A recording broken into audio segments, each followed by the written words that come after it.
All right, all right, all right. Good evening, everybody. Let me know if you can hear me or if something broke. How are we all tonight?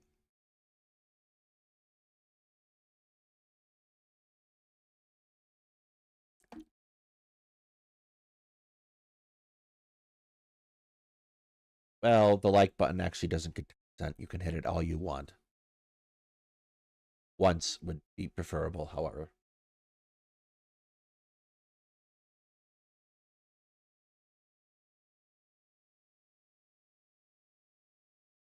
Pathfinder. Slightly more confusing version of Dungeons and Dragons. Anyway, got some stuff for you tonight. Like a little bit to get through. I want to start with the non-vital stuff tonight. And then we'll finish with some bad news, really, when you get down to it. There's a situation in France, a fiasco, if you will, a farce, maybe, might be the best. But before we do that, KilotheGiant, who I'm reasonably certain I've either seen in a debate before or participated in a panel with, came out with this little video the other day called Progressive Victory in the Dark. And it's I wouldn't have known about it except it made Wick pop a gasket on Twitter. So I decided to watch it, and I'm like, oh, this is good. We should watch this on stream. So we're gonna do that. It's fun.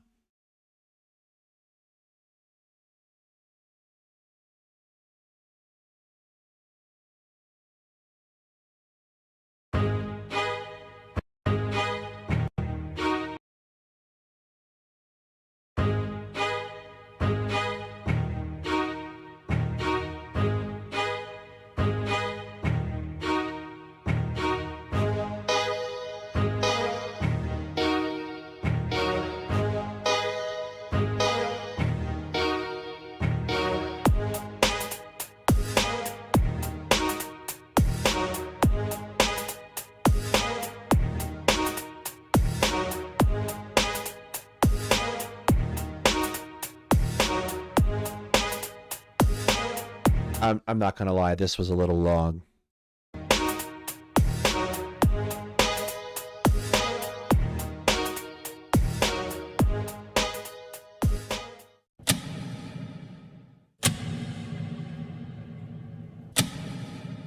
The first real day that I was here, that was yesterday, I met some fine Progressive Victory people. That this panel was organized by Progressive Victory and Brianna Wu. Progressive Victory wants a coalition of streamers.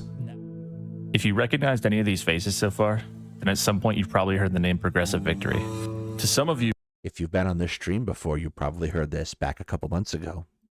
Progressive Victory might just be an awesome new online democratic community. Maybe you've even been to one of their events. Some of you may have heard the name, but you have no idea what it is. And to some of you, they might just be the punchline of a joke.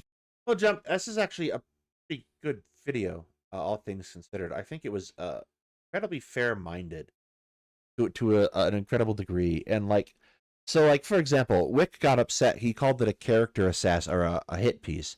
And he's like, yeah, you didn't substantiate anything, except as we go through this, you'll see Wick featured, and his own words featured, and these used as evidence of his own hypocrisy. So stay tuned for fun and adventure.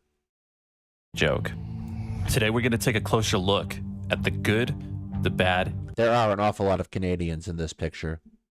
And the ugly of Progressive Victory, including how they may be intentionally keeping you in the dark.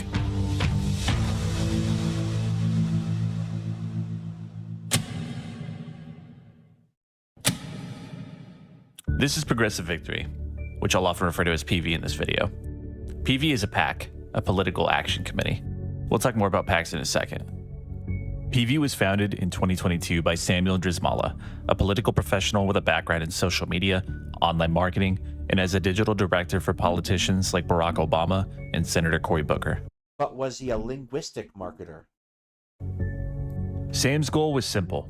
I'm working with an organization called Progressive Victory that I founded, which works to integrate streamers who do gaming media like Twitch and YouTube streaming to pull their audiences into getting engaged in politics and voting, donating, volunteering their time. The idea was that online politics creation, specifically on Twitch, represented untapped potential in the way of mobilizing and energizing young voters.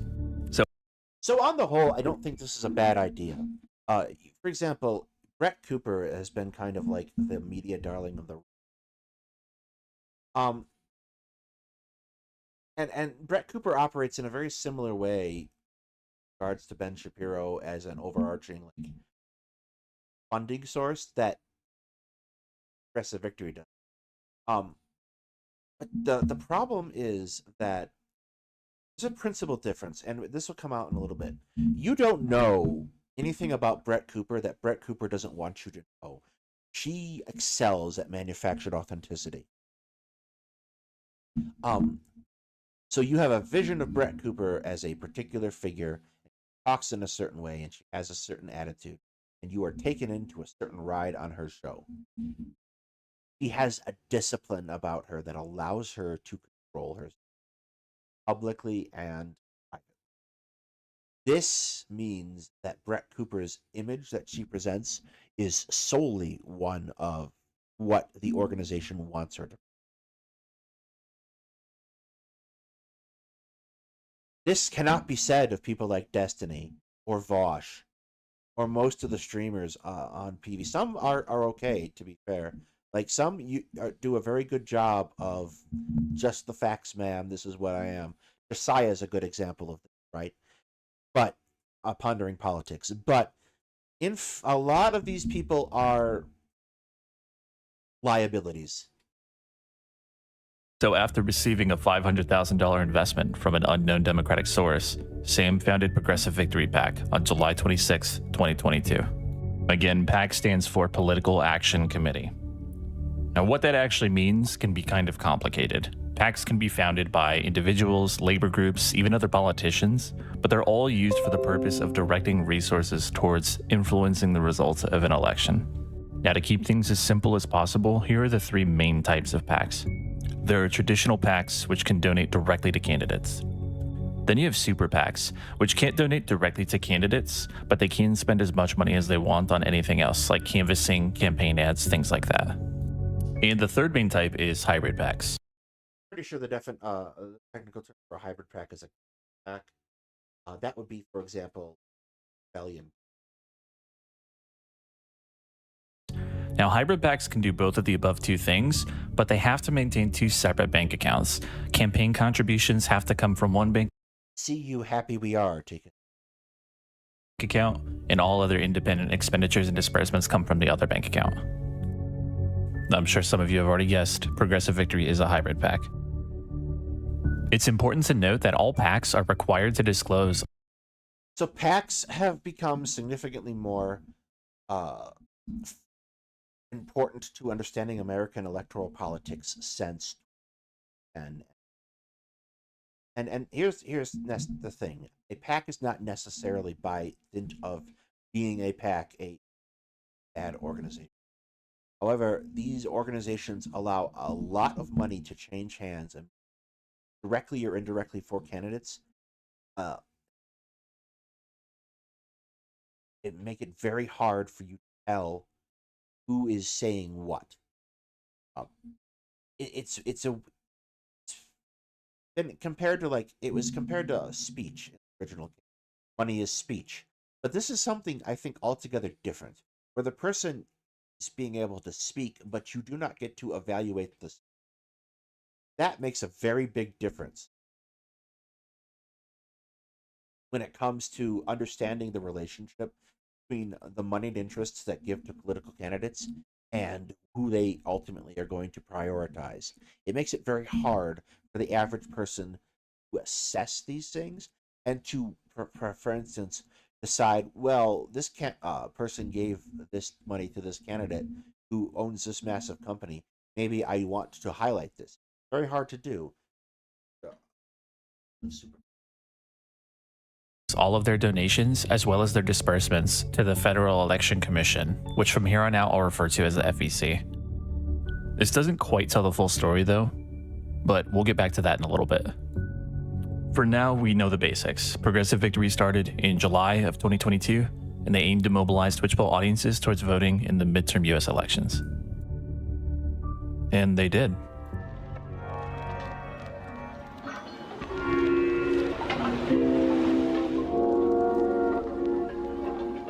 Early on, PV was successfully able to recruit several smaller streamers to their cause, notably Riverboat Jack, Brogan, Prime Kai.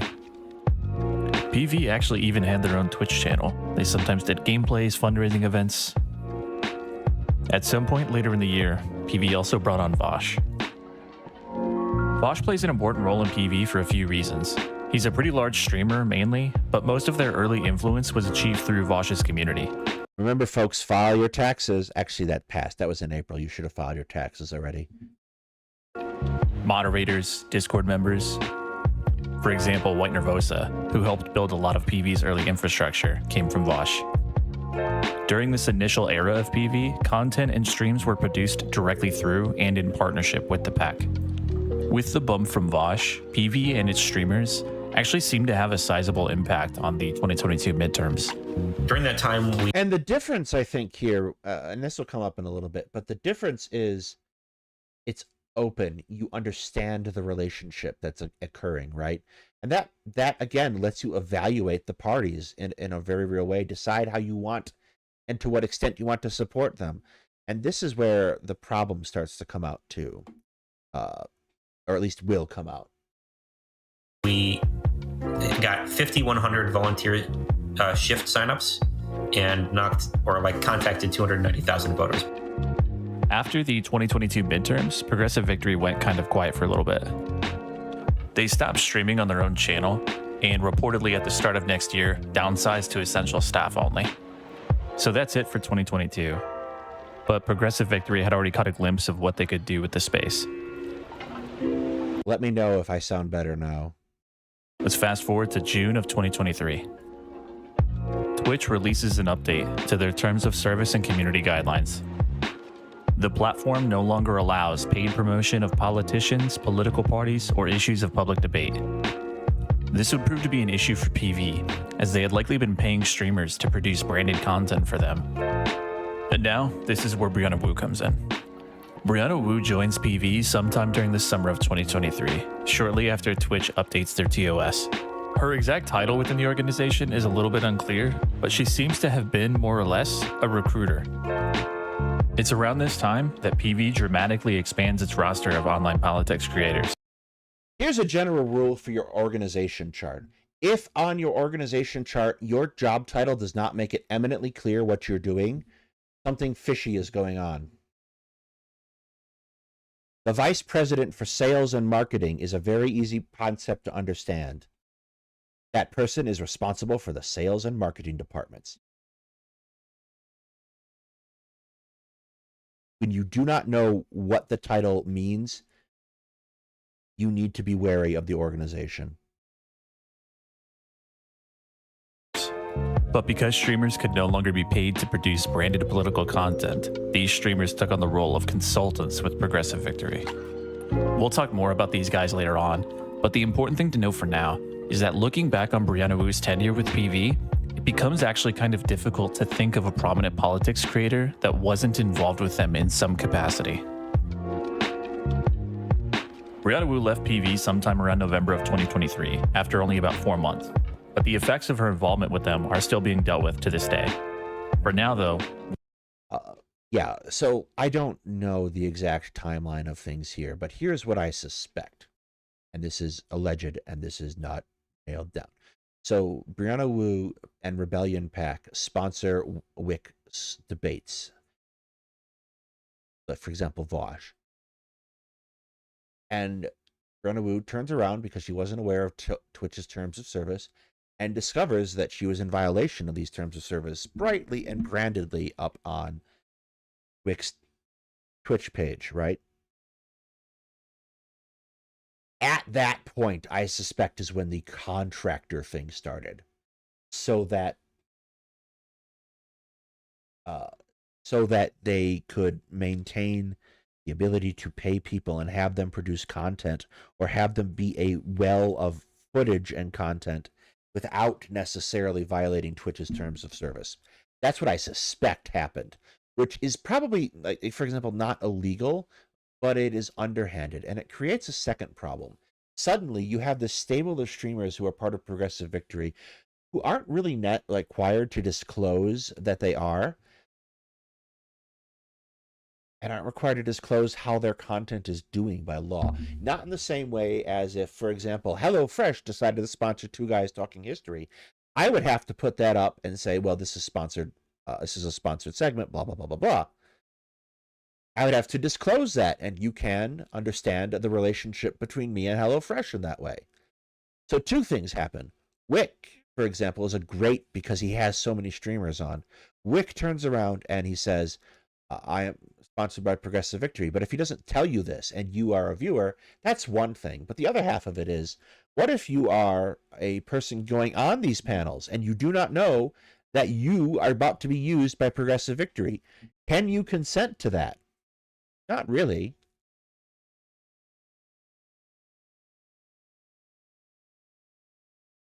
I can make an informed decision about my interactions with Wick, both as a viewer and a panelist, if I know, for example, that he is paid by Progressive Victory. We know the history of PV.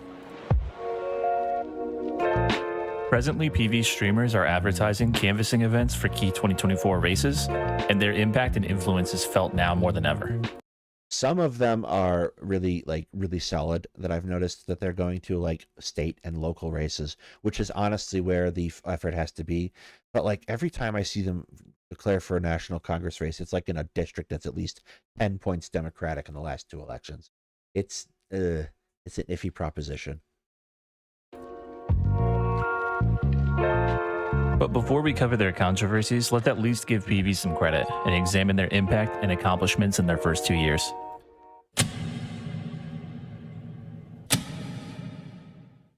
What happened in Washington, D.C.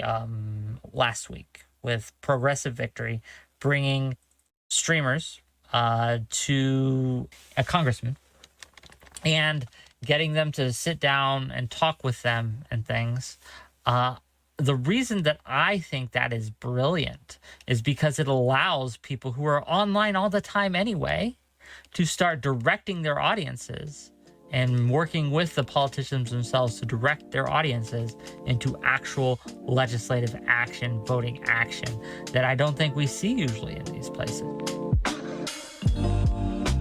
Progressive Victory actually deserves a fair amount of credit for essentially...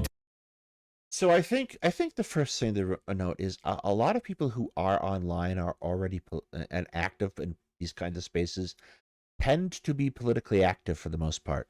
Maybe there are exceptions where this is not the case, but most people end up voting. They don't talk about politics for fun because it tends to be a sucky concept. I think the advantage isn't that, we got people to do politics. It's directing people in large mass to do politics was what the advantage really is. Doing what it is that they set out to do. If you take a look at the PV website, you'll see their mission statement. Quote, PV works closely with online content creators on Twitch and YouTube to get their engaged, dedicated audiences into the PV community Discord. There, we're bringing new people into the political process by giving them the tactics, resources, and support to make their voices heard. For the most part, PV seems fairly successful with this. And I think like they're doing it in a weird way, right? I think it could be done better. Like Lonerbox being on the screen doesn't help right now because he's British or not British, but I think he's in the United Kingdom. But like I said it before, I think if Progressive Victory like was a shotgun, like here's a bunch of streamers and I have a Progressive Victory teaching representative come on and we teach you how to canvass on a stream, and then you send your audience out into hundreds of districts or maybe tens of districts and have them do canvassing in all these districts, that could have a really huge impact. This targeted thing just kind of feels like taking the potential of the internet and wasting it. Almost all of their volunteer contributors have come from online communities, and in my conversation with one of the founding members of PV, they reported strong early results. Quote, "They usually gauge based on volunteer contacts with potential voters. By that metric, PV was very successful." It went really, really well. And, in part, I'd like to thank the Progressive Victory people, the fine canvassing and phone banking folk. They did good here. I attribute the 500,000 vote difference in the results here entirely to their efforts. Now, Vosh is obviously joking here, but Progressive Victory has endorsed several winning candidates. Now, that, of course, doesn't necessarily mean anything, but it is worth mentioning.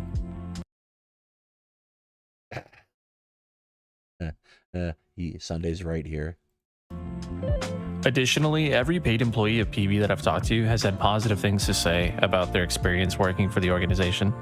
One of the state directors for PV told me that they've met a few state reps and state senators, and that they're pretty optimistic about the outcomes, short and long term. PV seems to be growing too, and their calendar looks pretty full these days. Look, I mentioned this was the short part of the video. I just don't have much of anything to say about PV's function as a Democratic PAC. They seem to be accomplishing what they set out to accomplish, and I don't have a problem with progressive policy or any of their motives. There's something to be said for being resourceful in our modern political climate, and it's nice that everyone who works for PV seems to enjoy it. None of that stuff is the problem. The problem is all this other shit. Buckle up. Here's something that's really interesting that happens in like all sorts of drama. It actually happened recently with you guys, I'm sure some of you heard about the Progressive Victory drama where a bunch of people were like worried about like dark money and stuff like that. Dark money influencing the space in ways that we can't see or measure or track could be a problem down the line. That is, I think, the best sort of criticism I got. Now, that's not something we want to replicate, right? I'm not suggesting the solution for the left is to set up like dark money PACs and start funding it. But I think During the prologue, I said there were some things that we were going to have to come back to. Here we go. The FEC is the government body that's responsible for enforcing campaign finance law in the US. As we covered earlier, one FEC requirement is that PACs... Minor point. The FEC doesn't enforce the law. They track it. They track compliance with the law. If you break finance law, you're going to be taken to court, principally, depending, if either federal court or in some cases state court, depending on the situation. publicly disclose all of their expenditures and their disbursements. And additionally, super and hybrid PACs are required to publicly report their donors to the FEC. When looking over PV's reporting on the FEC website, it does appear that they're in compliance with these laws. And just to be clear, I don't think that PV is doing anything illegal. There's just one problem. Dark money is money that is spent to influence the outcomes of elections, and the source of the money is not publicly known. The term itself comes from an important 2010 Supreme Court decision, which is often referred to as Citizens United. The court essentially decided that the First Amendment protects the rights of individuals or groups to independently spend as much money as they want on political campaigns. The Citizens United decision can be viewed as the birthplace of super PACs and dark money. It's also important to note that Citizens United remains controversial to this day, and even as recently as 2022, a Senate bill was introduced to combat it. That bill failed to pass with a vote of Turtle McConnell. 49 to 49. So what does any of this have to do with... Just to be clear, 49 to 49 will not trigger the vice president breaking a tie. Progressive Victory? Remember the $500,000 investment that Sam used to start PV? I convinced a foundation who will remain nameless in the progressive space to give me a budget of under $500,000. Yeah, I think this is concerning, but not in and of itself a problem, unless we can link back to the organization and say, oh, this organization is actually problematic. It's suspicious, not... what's the word? Not overly important. For the 2022 elections to try to mobilize some of these audiences. Do they not want to be known for this? Is that they don't like to be known as of yet. Maybe they'll publicize something in the future. As of the time of this video being published, Sam's investor is still not publicly known. Additionally, one early member of PV shared with me that they negotiated their contract with Sam's partner, but they declined to disclose who the partner was. PV's very foundation is definitionally dark money, but it's not just the foundation. Let's go back to our consultants. This is a lot more problematic. These streamers reportedly are paid to attend weekly Progressive Victory meetings, where things like viewer interests, analytics, and engagement are discussed. The consultants can't share the exact nature of the meetings because of NDA. I can't talk about what we talk about in the meetings. But it can be gathered that these meetings are intended for streamers to coordinate content with other members of PV. Many of these consultants also openly solicit donations for PV on their platforms, as well as advertise volunteering for PV to support their political efforts. So, just to recap, Progressive Victory has been paying streamers to attend weekly meetings, the nature of the meetings which is under NDA, and those streamers subsequently have been promoting PV's political efforts and soliciting donations from their audiences. Now, none of this by itself is actually a problem. I mean, it has been publicly admitted even by these streamers that they think PV is just circumventing Twitch's TOS by having these meetings. So what you're saying there is what... Yeah, which again isn't illegal, but in and of itself, I suspect that Twitch could object to this. Amazon could object to that if they wanted to. I'm saying is correct, that they're trying to circumvent the rules by doing these backroom meetings and paying people to attend the meetings. The problem is that they are inviting the exact same kind of atmosphere that causes people to lose trust in the political process. Transparency makes people feel more comfortable. And let's say that these discussions are totally above board, these weekly meetings. Everything in it is just copacetic. It's about how we reach what engagement. There is meeting minutes could be provided. Meeting minutes can be sanitized of things. It would make people feel better, and like the whole schlub that turned this into a nightmare for parties like WIC and Counterpoints wouldn't have happened. I mean, you're saying circumvent. I think that's too strong, but sure, whatever. So, okay, right. But Twitch's TOS is their problem. That's not my problem. My problem is two very, very big things. I think a lot of us would agree that dark money and money in politics is nasty and plays a bad role. Nasty and plays a bad role. Number one, these consultant streamers do not get paid by Progressive Victory PAC. They get paid by a third-party company. Now, originally, I suspected that PV employees were being paid by one of Sam's other projects, like Clever Edge, an online consulting firm specializing in digital... Well, that's just the point, Connor, right? Eventually, someone's going to go in that meeting and they're going to be properly hurt about something. They're going to be upset. They're going to be mad. They're going to not give a flying fuck as the organization flies off the wheels and unravels in real time. And then it's all going to come out. And everything they do and all the politicians they supported are going to have to deal with that. Like this will come up later, but I can't. The unwillingness of streamers to create and enforce a blanket rule about don't sexually harass people, don't hit on people, save it for another time, is phenomenally stupid from an organizational management standpoint, both a basic moral standpoint and from a standpoint of, wow, we are inviting for ourselves a organizational disaster. Digital content development. But after my conversation with a few PV associates, it seems that their compensation comes from Progressive Victory LLC. And the fact that the money is coming from a separate company means PV doesn't technically have to report this spending to the FEC. Remember that dark money is not a legal term, it's an ethical term. It refers to money that's being spent to influence elections that we don't know the source of. Money plays an important role in American politics. It's estimated that campaigns that spend the most money in any given race win the election around 84% of the time. This is why it's important for American citizens to be keenly aware of where the money that supports the politicians.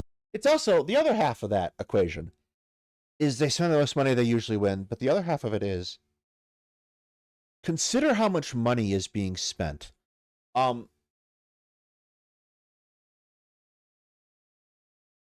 Depends if the organization doesn't have the wherewithal to enforce the NDA after the fact. Like if Progressive Victory collapses, who's going to enforce their NDA? Hang on. Damn it. I had a point. Someone tell me what my point was. Oh, money in politics. The amount of money being spent on races is ever escalating. Even like remote little districts in places like Montana where you could run a race for 5 figures for a national seat is just impossible now. Like 10 years ago. The amount of money we keep pouring into politics goes up every single year, which is really quite alarming on a certain level. That's an extraordinary amount of money being spent. Billions. Let's check. Let's just look. I'm going to bring it up over here. 2020 election spending. USA. $14.4 billion. Doubling the cost of the record-breaking 2016 cycle. That's every election in the entire country.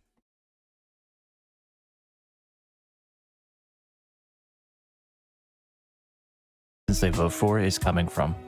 And money that's affecting the results of elections that the public can't see, or dark money, should be thought of as unethical. And PV consultants being paid to urge their audiences to support PV is affecting the results of elections. They recruited more than 330 people to show up from various communities. So just how much money is PV spending that we don't know about? Let's start with our streamer slash consultant slash whatever the fuck. This is Counterpoints. Counterpoints is about to come up a lot for a few reasons. But for now, he's going to help us understand how much the consultants at PV make. Now, I've heard... For the record, Counterpoints is not married to Brianna Wu, to the best of our knowledge. He should get a divorce.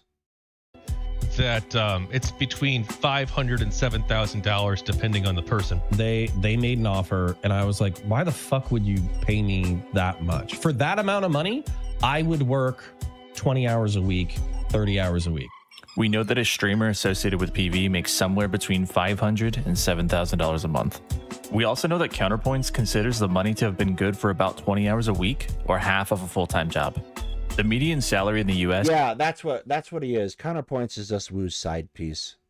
This is around $45,000, so let's round down to about $40,000. Half of that is $20,000, which falls within our range of $500 to $7,000 a month at just under $2,000 a month. Even underestimating, there are probably around 15 streamers that are contracted with PV. And that's just the streamers. This doesn't even cover canvassing leaders, state directors, administration, none of which are paid through the PAC directly. So we can't even begin to answer the question of how much money is being spent by PV, or where the money is coming from, making it definitionally dark money.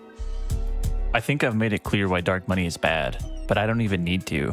PV has already told you. Dark money packs. Dark money. Dark money. Dark money groups. Worried about like dark money and stuff like that. And when asked about her other pack, Rebellion Pack, Brianna Wu acted incredulous at the suggestion that she was utilizing dark money. So I know that someone calling in to say something like this is probably not familiar with the differences in different kinds of packs or hybrid pack. I'm going to finish what I'm saying. You actually cannot... Oh, Jesus, he was using the filter even then. Put quote-unquote dark money through the type of pack that Rebellion Pack is. Well, actually you can, but it looks like money laundering is what it is. So you have to disclose the donor. I don't think you can put a anonymous donor through a carry pack, but or a super pack, incidentally. But what I think you can do, for example, is I can give someone else money for an undisclosed purpose. Oh, here's a $200,000 or here's a $5,000 loan. Dole this out to these packs. Like that's very possible and probably has happened. Like do I know for sure? No, but like in all likelihood, that seems very likely to be a thing that has happened. So this is just bullshit. Fuck off. So that was the first problem. Here's number 2. Yeah, but is that the only time you've received money that at some point was directed by Wu? Wick isn't the boogeyman. The boogeyman is scary. The boogeyman has all his teeth. So directed by Wu. I don't. That's the only time she's paid me. Okay. Directed by Wu, like the PV stuff. Well, you said like she doesn't work there anymore, and they're still paying me. So. Yeah, that's not really an answer, Wick, because who initiated the program of consultants is the question, and we don't know the answer to that question.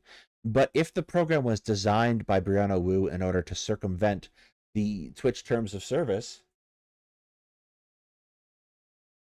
have you heard Wick singing to Pixie?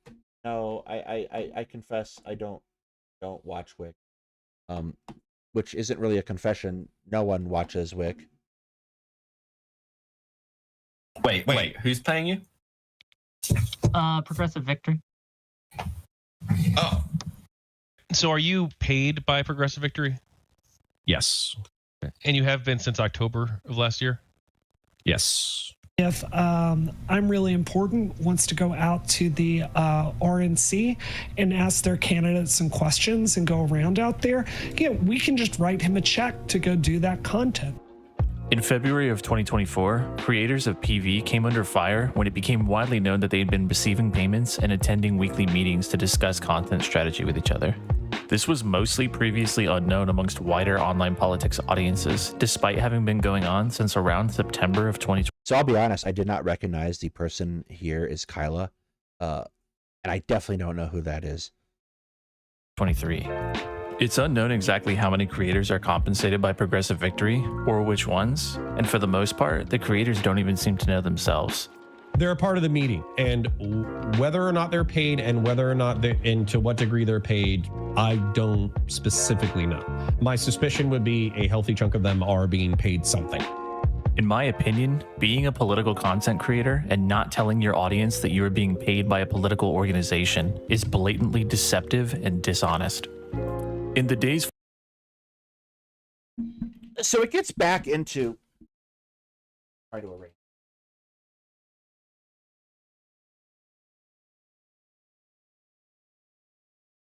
In my next house, I'm building like a streaming den like Ico has. Jesus. It gets back into that concept of having to disclose paid advertisements, right? This isn't strictly speaking an advertiser relationship, but you should disclose it. I haven't really wrestled with the question. There are part of me that wonders, well, if this channel ever, does something significant and people want to pay me to do, will I accept that money or not? And that's a healthy question to have. Like, obviously we disclose our patrons. Seen that past. That's a healthy question to sit and talk about. And like, I think the answer would be that I would probably spend a significant amount of time looking at the product I was for example, like a whole bunch of people hopped onto that royal titles nonsense where they buy you a tree in Scotland. You buy yourself a tree in Scotland and to declare yourself a lord nonsense. Like, come on. Like, that's silly shit. I don't think getting money is bad. We live in a system that requires us to use money, so like it's not like it's a bad thing. But YouTube is a unique platform in a lot of ways. This isn't a television show, right? You kind of have the understanding that the television show is there to sell you products, either directly through commercials or indirectly through product. That's how the show gets paid. That's what determines, and like the success of people buying those products determines whether the show stays on the air. You understand that relationship. YouTube, especially when it first started, was very different. YouTube was like a hobbyist thing. So there is a underlying assumption, even as YouTube has changed and it's become a thing that venture capital has infested, whatnot. There's an underlying assumption that the YouTube creator is, in and of themselves, much more accessible and fundamentally authentic in a way that you would not necessarily expect from a character on a show who holds up a picture of a Dunkin' Donuts coffee cup visibly to the camera for 5 minutes. There is a what was the name in the early days of YouTube? Lonely Girl, whatever. That whole web blog thing was a really like well done story. It was presented as real, as if it was like true to life TV, but it was ultimately a planned like story. And like the reason that it worked as a fundamental thing that took people in was because there was no explicit calling of it of fiction. Don't explicitly know it's fiction until the story goes really off the fucking rail. But like that was a huge thing back in the halcyon days of YouTube. The expectation has changed, particularly as more money flows into the system and more production values go up. But the authenticity is still the assumption. The direct honesty that's implied by that is. Following the news, PV creators took to various streams to defend themselves, but most notable among them was Wick. And notice Brianna Wu nodding her head in agreement with counterpoint. I don't want to expose my. Because how are progressives going to? Let's examine that for a moment. I understand. In February of 2024, creators of PV came under fire when it became widely known that they had been receiving payments and attending weekly meetings to discuss content strategy with each other. This was mostly previously unknown amongst wider online politics audiences, despite having been going on since around September of 2023. It's unknown exactly how many creators are compensated by Progressive Victory, or which ones, and for the most part, the creator is blatantly deceptive and dishonest. In the days following the news, PV creators took to various streams to defend themselves, but most notable among them was Wick and Counterpoints. This is one of the branding. No. This is one of the indictments that I don't. This is one of the indictments that I don't accept. Connor, I'm just going to point out to you that you don't get to accept or reject an indictment. It just is levied upon you. At all. You didn't know how it feels like this was. Okay. I understand that you used your what's it called? Your transcript thing to try to suss this out. I understand that, right? What I am saying is that there's a lot of people that are having this kind of Mandela effect, right? Sure, but I did the research. The general sentiment from these creators in response to the backlash was that they were not legally or ethically required to disclose their partnership with PV, and that they weren't being paid for their content, but rather for their consulting. Because the streamers were labeled as consultants simply to avoid breaking Twitch TOS, it generated some confusion amongst the streamers, and it didn't seem like anyone knew what their title or role within PV actually was. Huge problem if you're in an organization. Guess what? If you have a job and you're being paid for it, you need to know what those job duties are, both from your own peace of mind, but from a legal perspective too. What if your job duties, your employer asks you to do is beyond the scope of your job duties? You need to understand what's asked of you. It's a way for you to be taken advantage of.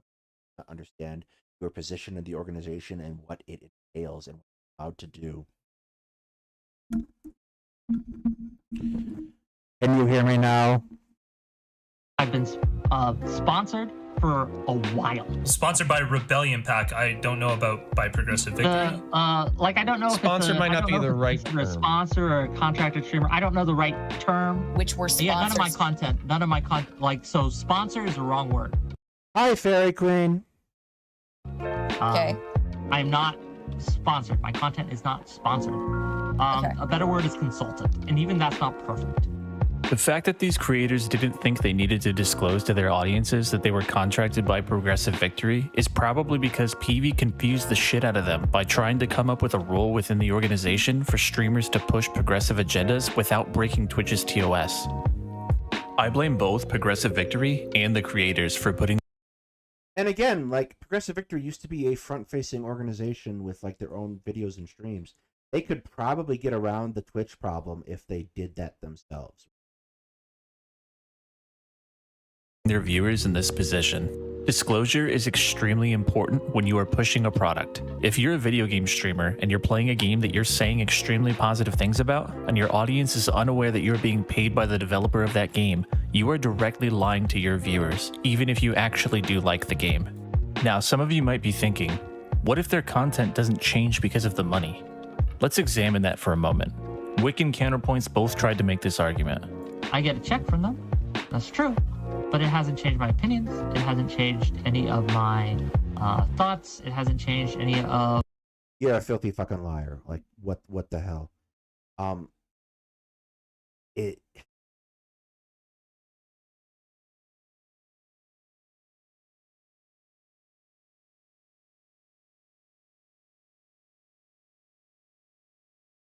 You're just a liar, Wick. You cannot say that you have not made choices that do not comport with changing your stances or your platform because of your connection with Progressive Victory.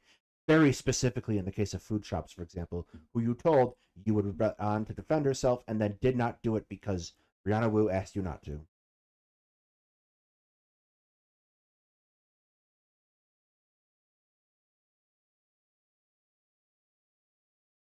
Of my advocacy. I do think that there is a difference between money and conflicts of interest versus what I believe is aligned interest. Wick, for one, doesn't seem to be accounting for the profound influence that money has over him, considering the following exchange. Well, I mean, you have a dollar amount like to do nearly anything with like your platform that you've built. Mm-hmm. You have a dollar amount to do whatever. Like that's kind of like how much would it cost? What about like would you do a Mein Kampf stream where you read Mein Kampf and you don't? Here's a much better question. Wick is fairly fastidious about demanding that people follow the law, right? Well, the protesters have to follow the law. They have to get all their permits signed and dotted. It's very important that they do this. But apparently, if you're the IDF fighting Palestinians, anything goes. Don't disagree with it. How much would that cost? More than you can spend. Okay, well, What are you saying? Are you saying? So there is a number. Well, I'm asking Yes, if that price obviously. exists. As for counterpoints, he's a conservative. Yeah. Why are you a part of it then? Because how are progressives going to communicate 45%? No, not just money. Money. Okay, I love money, but For him, it's not really a question of whether or not his content would change because of money. It seems to already have changed. Thank you. First, full disclosure, I am not paid by Progressive Victory PAC. I'm one of those weird right-wingers that don't sell out for a couple shekels, so... I like the casual racism on Rob Noor's part. Once they were confronted with these things, most PV creators seemed to agree to disclose their contractorship more frequently. But they began to make a joke of the criticism, effectively spitting in their audience members' faces. Gets mad at me if I don't. Well, they're also spitting in the guests' faces, right? If the guests aren't PV members. Yeah, no, he was just blatantly fucking racist at that point. Like, are shekels a real thing? Yes. Why are we referencing shekels out of all the other possible currencies? Why, Rob? Don't tell everyone this every single fucking stream. I do get a check from Progressive Victory. I believe Dylan also gets a check for Progressive Victory. Oh Shocking, my I know. god! I'm paid by the I gotta big. go. Oh I gotta man. go. This is unethical. Oh, Brianna, we all know that you've never balked at anything unethical. By the way, notice how Wick just outed Dylan Burns as being paid by PV in this clip. I don't think Dylan ever mentioned being paid before this, and here he is 2 days later, conveniently mentioning it on his own stream. I work for Progressive Victory, right? They pay me. I work with them. I want to. Well, if you're a consultant, do you work for them or with them? I want to get progressives elected. Look, these few creators probably weren't even the only ones that didn't properly disclose their sponsorship, but we have no way of knowing. But for the ones that did come out and talk about it, their defenses were embarrassing. From what I can see, PV tried to hide sponsorship of these creators from audiences for fear of breaking TOS. And the result was a bunch of streamers lying to their viewers, confused about what their role was, and not knowing what they can and can't say. When people found out and confronted them, they floundered. And now they laugh at the criticism like it was all a joke. This chapter in PV's story was extremely ugly. Speaking of ugly, So I see what he did here. So part of what Progressive Victory wants to do, and they're pretty public with all this, so I'm not exposing into this. Part of what they want to do is they think that Mr. Borrelli, having a coalition of people, having a coalition of streamers working together can somehow insulate us from a criticism of a singular streamer. Meaning that if it was Progressive Victory plus Destiny, Destiny now becomes a liability for any campaign that we want to work with. And while I kind of agreed with that initially, I don't know if I agree with. I cannot imagine a set of circumstances in which any right-thinking person would have agreed with this at any point ever. All this does, like, that's like not how anything works, like, ever. All that does is means that you have five, like, if you have 5 problematic streamers, you have 5 avenues to be attacked by on. Like, why would anyone ever think that? With that anymore, because I don't know if one problematic streamer is necessarily worse than 5 problematic streamers. I don't want to expose my sneaky tactics, but I think this, I don't know. I think all of us failed the social media checks. I think every YouTuber streamer did. I think. some of PV's creators often exhibit some of the most undesirable human qualities I can think of, qualities that demonstrate a total lack of principle. The 3 negative qualities that most come to mind for me are dishonesty, hypocrisy, and unaccountability. I'm not even sure unaccountability is a word, but I'm going to use it anyway. Let's start with dishonesty. Aside from the issue of not disclosing their partnerships with PV, the defenses for this were even more dishonest. For example, when Wick was confronted, he repeatedly claimed that he was transparent and upfront about being contracted by the pack. I did disclose. This whole time you've also kind of been saying, well, I have been very upfront about it. I feel like I have been upfront again. But it appears that the first time Wick mentioned his employment with PV was on a stream on September 27th, 2023. Sure. So Wick is claiming this is a hit piece that's unsubstantiated. If Wick has disclosed his associations with Progressive Victory prior to the 27th of September, this should be fairly easy to prove. Yes, I am sponsored, right? I am paid by Progressive Victory. Not only does it seem like Wick was just responding to a chatter here rather than willfully disclosing on his own, but this also came conveniently one day after President Sunday insulted Wick on X for being paid by Brianna Wu. Okay, look, I've seen Sunday insult people. That's, if it's an insult, it's the most mild insult in the history of insult. Which was likely in reference to Wick's streams that were sponsored by Rebellion Pack. And the next time Wick seemingly brings this up is on the stream with Resiver and Beckett on February 1st, 2024, almost 5 months later. Now for hypocrisy. This is Food Chops, a small politics and commentary streamer. Food Chops is most well known for controversy because of her late 2023 admission that she consumes lolly, which is cartoon depictions of children in sexual situations. Many creators shun Food Chops and refuse to collaborate with her because of her proclivities, including counterpoints. If you're consuming it and your justification is like, oh, well, no children are hurt, therefore, like, it's not a big deal or whatever, it's like, no, you're taking the worst parts of yourself, you're opening it up, and you're... Of course, Connor's worry about the children doesn't extend to Palestinian children. Go figure. Reinforcing that part of your brain.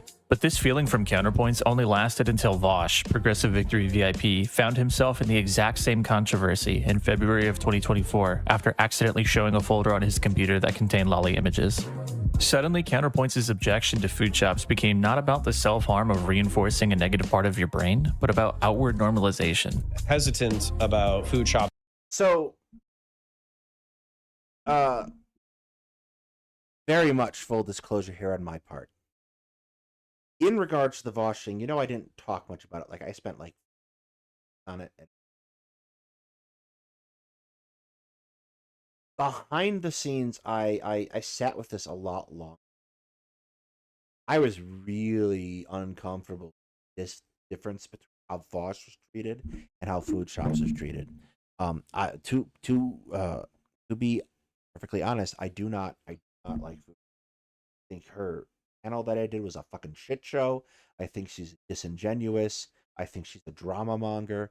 I don't want to have anything to do with her. That's even before we find out that she has issues. Vosh has the same issues at the end of the day. Probably worse because he's a bigger streamer and is a much more pertinent figure.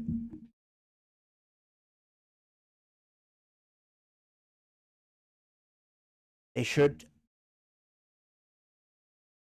If you're going to denounce food shops, you have to denounce Vosh. Otherwise, you're a hypocrite. That's simple.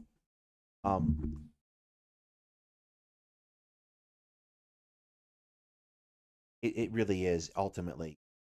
They both did the same thing. If one is bad, then the other's bad. Not okay that Vosh is. And we're going to come to the other point in a minute. Versus Vosh is whether or not I feel like there's an attempt to normalize.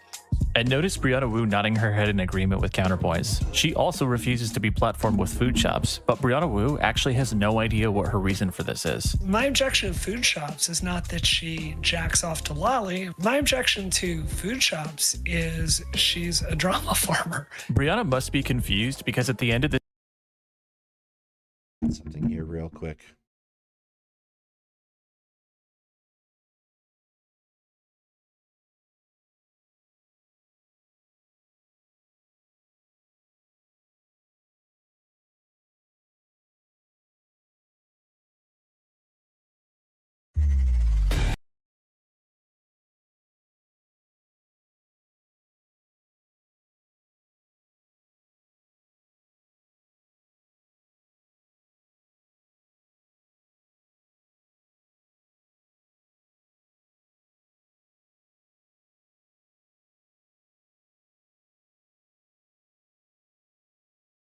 One counterfire video with Brianna Wu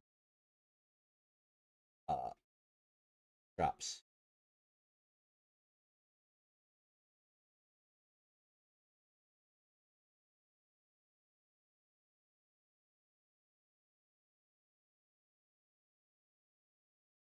Two.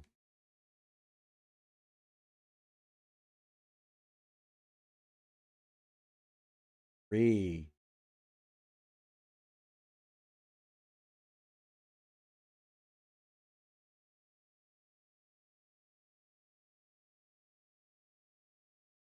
Three videos they did about food shops and that whole thing.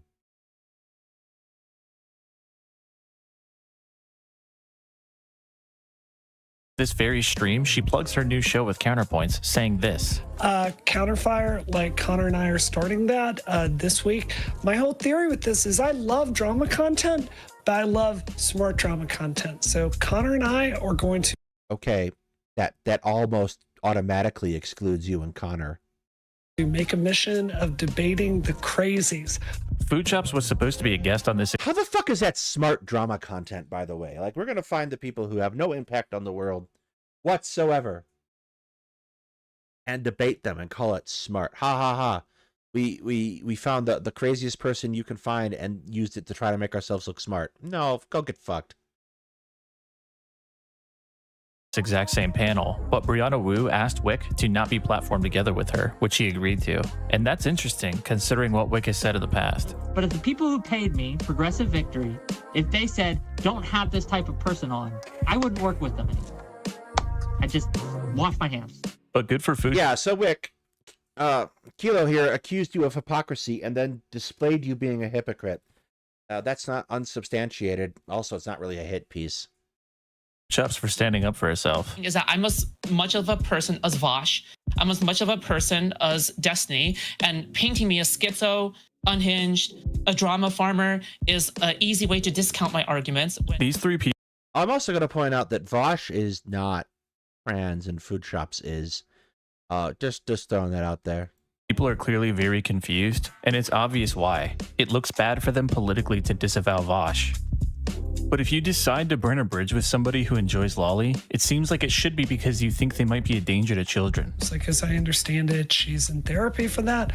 Good. I'm really glad. I hope you don't hurt a child. And then if you decide to stay friends with somebody, incidentally, I hope Brianna Wu doesn't hurt a child, who you think might be a danger to children because of your political goals, you are a hypocrite and a disgustingly unprincipled person. And our last quality is unaccountability, which I think I just made up. This one is simple. None of these creators ever actually really yes, but we know what you mean. Fess up to anything. Wick still hasn't acknowledged that he never adequately disclosed his arrangement with PV. And just again, since I have to disclose every 30 minutes or so, yes, I am paid by Progressive Victory. Counterpoints hasn't admitted that he's compromised by money. I would consider myself an anti-Trump Republican. I'm working with Democrats, though, just because I literally think that Biden is better than Trump. And Brianna Wu mutes you and talks over you if you ever try to get her to accept responsibility for one of her many lies. I'm not lying, dude. You did lie to me. You did. Yes, you are in fact lying, Wu. Lied to me. Okay, I've been muted again. I've been muted again. She can't hear it. She can't take it. Politics is, at its core, about principles. And if the faces of your political organization routinely demonstrate their lack of principles, then they are also demonstrating political incompetence. PV's been rampant with ugliness. I haven't even gone over the petty interpersonal sniping between Destiny and Vosh. Destiny and I are never going to get along. At least, I have no idea what would have to happen to make that possible. That was the reason why I haven't said anything yet, or yesterday and the day before, is because I was waiting for them to go on stream and give their take first, because I know Vosh is waiting to blow me up and say, I'm the one that's unplugging the whole Progressive Victory thing. I'm the reason why the coalition is falling apart. I'm the combative one. I wanted him to give his take first to see if he would try to set me up for it. Or the fact that their Ohio canvassing event was a creepy atmosphere for women. Because I basically couldn't go anywhere or exist in any way without being hit on constantly. Look, not all of PV's streamers have engaged in these behaviors, but when the faces of your operation are routinely demonstrating dishonesty, hypocrisy, lack of accountability, it calls into question the maturity of your organization.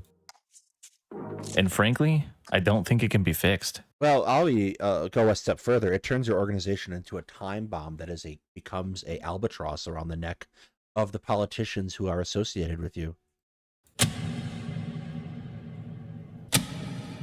Something. I heard somebody ranting about Progressive Victory. They're so mad at Progressive Victory for some reason that they want all of us to be rounded up. Let's recap. Progressive Victory, as a project of Sandra's Mala and unknown investors, infiltrated online politics communities in 2022. I started trying to form connections with a lot of these creators. Took me a while. I wormed my way in. They had genuine political goals, and they've achieved results. But they've corrupted online politics creation by bringing on Brianna Wu to recruit as many streamers to their cause as possible. They're even... I think the connection between Wu and the problem should have been better emphasized, but I agree. Paying creators who barely cover politics, conservatives, notorious liars like... And we have been very explicit on this channel about the problems of Brianna Wu. Keffels.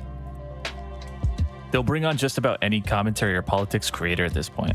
And the worst part is, these creators don't feel obligated to tell you they're being paid by a political organization and attending weekly meetings. I mean, how does Stardust, who doesn't even work for PV, have better standards of disclosure than their own consultants? Brianna Wu mutually departed from PV last year, and reportedly it's because of her narcissistic personality and her wanting to control everything. Her problematic tenure with PV is a microcosm of what's happened with them. They're funded by invisible money. Their streamers hid their sponsorships from their viewers. They embarrassed themselves when they defended themselves. And now they make fun of the people who criticize them. I gotta go. This is unethical. They also repeatedly demonstrate dishonesty, hypocrisy, and take no accountability for themselves, much like children. Okay, I've been muted again. I've been muted again. She can't hear it. I don't know if PV can fix what it's done to online politics. Progressive Victory might sound like a cult leader whenever I say that. But here's what they can try. Number 1, no more paid streamer consultants. All streamer work for PV should be on a volunteer basis. If any streamers want to continue to work for PV in other roles like administration, no, Wick will go under. What will we do? They cannot talk about PV on their stream at all. Number 2, reveal the source of all money coming into PV, Who would we laugh at? including through the nonprofit. Endorse candidates who promise to vote for bills that combat the effects of Citizens United. Number 3, implement standards of behavior and respect for any creator or associate of PV. And number 4, grow up. Progressive Victory has demonstrated a remarkable lack of maturity since entering the space, and their lack of principles is detrimental to their political cause. But maybe these guys don't actually care about politics. Maybe Sam and Matt and Eric, they're all collecting big paychecks from PV's nonprofit, and the less we all know about it, the better. Maybe they already thought of all these criticisms and they don't give a shit. Maybe for PV, it's better to intentionally keep you in the dark. Get off my fucking platform. Go away. Blood libel. Fucking fascist piece of shit. Good luck, Wick. All right. That last bit was probably not the Wick part. That was funny. But that last bit was probably a bridge I wouldn't have taken if I was making the same set of criticisms. Avery has given me a funny look, so we're going to do a potty break for him. I'm going to throw the URL for this video up in chat. Go over, give Kilo some likes and comments and some love. He did a good job.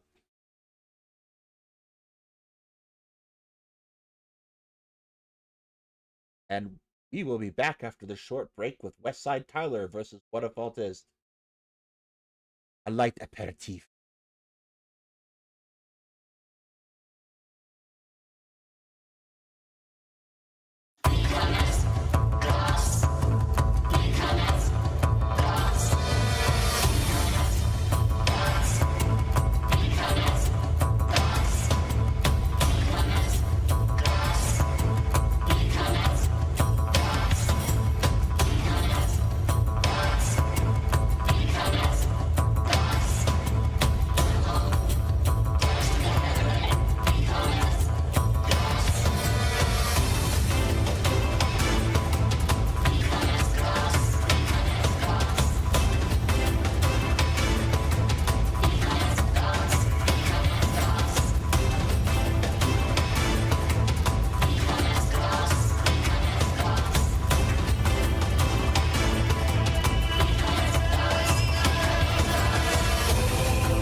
Okay, good.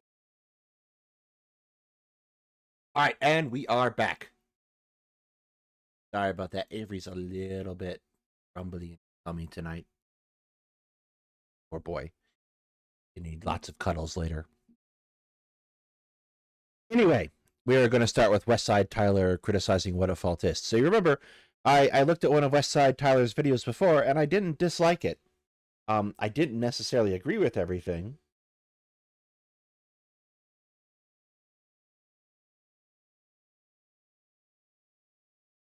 But I didn't dislike it. Let's see how this goes. I can't imagine that someone with at least a whole functioning brain doesn't think Whatifalthist is a moron, so this probably won't be bad. The professor, the best, whoever's the best dude in history at your local college, even they'll say, like, we're limited. And a lot of our beliefs in history are founded more on political assertions to hold up ideals and ideas of a history that we share just for like political control than they are on like the reality of things. You know what I'm saying? And when you get into America, you get down to the zip code different views of history depending on like what school you go to and how your dad talks about whatever the fuck happened a few years back.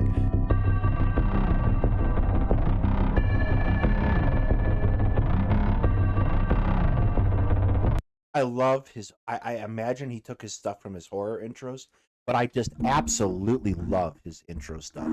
And I'm a big fan of YouTube 14 and stuff to begin with. Bedtime Stories is phenomenal. Ghost stories are basically my guilty pleasure. Duke's top 5, good shit.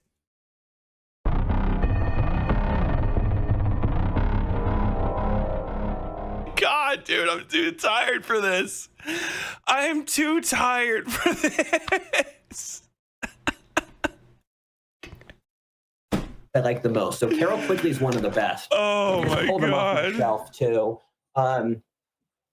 So I'll be back in a second, guys. Did he say he dropped out of university? Probably. Amory Durancourt is great. Peter Turchin's great. No, he's not. I think I got a Spengler around here somewhere. Look, you get double. You get double. You get Tyler knocking on Whatifalthist and me. Oh, fuck. Dragging out historians from the last century is not going to be that impressive to anyone who's done history anytime recently. I'm dying. Please humor my absence for a moment, people. Thank you so much, Spudley, for the 5 gifted subs, man. I'll still bring it over. And the posture of an alternate historian. Yeah. So I think we were on the breakthrough of a philosophic discovery on how the science of history operates. And his mic is on auto. Carol Quigley. He's a book. Great. I don't like him as much.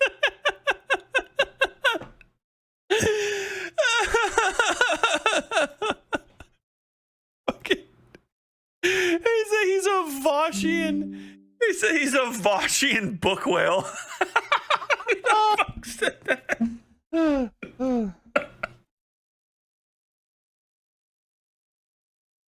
You know what else? He said he's a fucking book whale. I'm not sure. As other offers, because I find this book to be written in a very autistic and overly rigid way. I think he's What I'm curious. I've read many books in my life, and I've never thought to myself, wow, this author is autistic.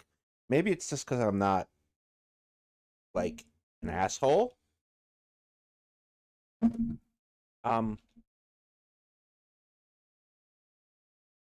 I don't think you can necessarily easily communicate that through writing. information from the ancient world that I have no idea. Please like the stream if you haven't liked but it. this book is good. Oswald Spengler is one of the worst writers I've ever read. And he's also a shit historian. Let's see, Oswald Spengler. Oh, he died in 1936 in Munich, Germany. That's, I think, not quite old age. No, he was 60 something. Oh no. Oswald Spengler was very intellectually connected with Nazis. Arnold Gottfried Spengler was a German polymath whose areas of interest included history, philosophy, mathematics, science, and art. Best known for his 2-volume work, The Decline of the West, Der Untergang des Abendlandes, published in 18 and 1922, covering human history. Cultures and civilizations are akin to biological entities, each with a limited, predictable, and deterministic lifespan. Oh my God, this guy invented Poland ball. This guy invented country balls years before. That's certainly an interesting take. If you've never seen country balls, they're basically personified versions of flags, eyes that do things that countries do. Spengler entered politics in an effort to bring Reichswehr General Hans von Seeckt to power as the country's leader in 1924. The attempt failed, and Spengler proved ineffective in practical politics. Spenglerism spurted from the pens of countless disciples. It was imperative to read Spengler or to sympathize or revolt. It still remains so. No one reads Spengler. He's just ignored. In 1931, he published Man and Technics, which warned against the dangers of technology and industrialism to culture. He especially pointed to the tendency of Western technology to spread hostile colored races, which would then use the weapons against the West. It was poorly received because of its anti-industrialism. The racism was just contains fine. the well-known Spengler quote, "Optimism is cowardice." Despite voting for Hitler over Hindenburg in 1939, Spengler found the Führer vulgar. He met Hitler in 1933 and after a lengthy discussion remained unimpressed, saying that Germany did not need a heroic tenor, one of several conventional tenor classifications, but a real hero. He rejected offers from Joseph Goebbels to give public speeches. He did become a member of the German Academy. He died of a heart attack in 1936 in Munich at the age of 55. If he wasn't going to have that heart attack in 1936, he definitely would have had it by 1943. Only person dying of natural causes in Germany at the time. Damn. Introduction to the Decline of the West, Spengler cites Johann V. von Goethe and Goethe and Friedrich Nietzsche as his major influence. Goethe's vitalism and Nietzsche's cultural criticism in particular. Not goat. But I have a thing. Are highlighted in his works. This dude's just a fucking Nietzsche fan. This guy would just be a poll poster. No, he wouldn't be on poll. This guy would just be on lit. He would be on lit and he would be upset about Nazis. And he's got a lot of fascinating ideas, but I wish his editor just forced him to. Oswald Spengler is a very known far-right historian. Oh man, I got a persönliche Videospiel OST. Hold on, persönliche. I'm saying it in fucking southern German, sounding like that. Persönliche Videospiel OST playlist.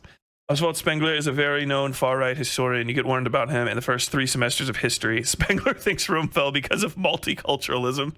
That's actually very correct. Like, if you take a Western Civ course, you will be warned off of Spengler in college, all explicitly. Because he's just a fucking crackpot. Wondrous. Who's recommending such books to my man? Better. And Amaury de Réaucourt. A lot of you would know that Amaury de Réaucourt is one of my favorite writers. The Coming Caesars. Is that actually Bill Clinton right there? It looks like Bill Clinton, but it's probably not. No, because it's got black hair. There's no way. Coming Caesars. Oh, God, I spelled that wrong. Amaury de Réaucourt, originally published 1957. The Prospect by Amaury de Réaucourt, release date May 23rd, 1957. The prospect Réaucourt conjures up as a black one, with America paralleling in all essentials the fate that overcame the republicanism of Rome. Oh, okay, so this is the shit I've been hearing since I was in fucking high school. Bread and circus. Bread and circus. Did you know that the bread and circus destroyed Rome? Mismanagement had nothing to do with it. The Visigoths weren't even suggesting a visit. It was the bread The bread in the circus, which destroyed Rome. The need for centralized authority, for Caesarianism, is a result of both the vast world power of this country. I mean, Rome. We sort of overestimate Rome, I believe, in the West. It was big, but Rome was not that big. Kind of. I mean, it was large, but I think if he wants to make the point that Rome is not centrally controlled in the way that you imagine, then yes, that's a very valid point. So Rome is, you have extensive power handed to regional governors. Case of Rome, and like Rome is big on a certain level. It's it was almost never administrable by one man. In the way like the emperorship, for example, Rome, from a lot of its history, goes through a period of 4 emperors at any given time operating together. But like, it's not like authority is going to flow from Constantinople. Directives are going to flow from Constantinople or Rome out to the provinces. The governors are going to basically be trusted to take on this attitude and mantle of Romanness and bring it to the people there. So very famous, Battle of Teutoburg Forest. The governor and the commander of the legions is a man by the name of Quintus Varius. He hears of a rebellion and he marches 3 legions into the Teutoburg Forest to counter it with Germans' auxiliary support. The Germans, under the command of Arminius, who's a trusted citizen of Rome, but a German by birth, betrays him and ambushes him. He does this. He creates the entire situation in order to destroy Arius's army. This is an example, though, of understanding the nature of Rome and what Varius is supposed to do as a Roman general and a Roman statesman, and exploiting it. This isn't it's not like he was waiting for a directions from Augustus to go crush the rebellion. He takes initiative, he goes and he does it, and that is what leads to his downfall, because not prepared for being betrayed.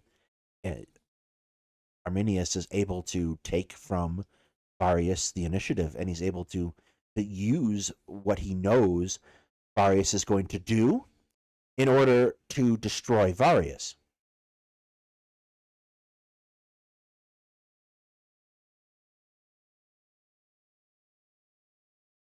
but it was just mostly the size it was because it had access to it was all around the one body of water that was like, it was next to, you know what I mean?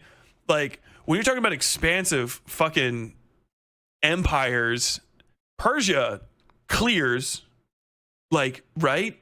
Was it, I could be wrong, but I'd have to check total mass of Persia, and that's a very time dependent discussion. I'm looking it up right now. Hank.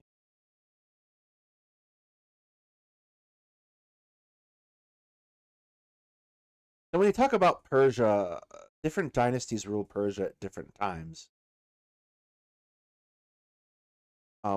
So like Persia that we think of as like the opponent of Athens and Sparta in Greece is the Achaemenid Empire, and that is around 550 BCE. 5.5 million square kilometers. Okay.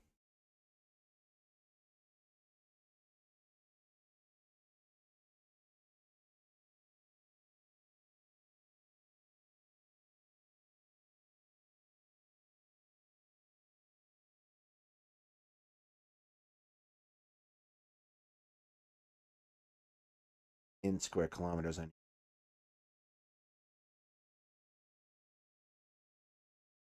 5.7 million square kilometers. So,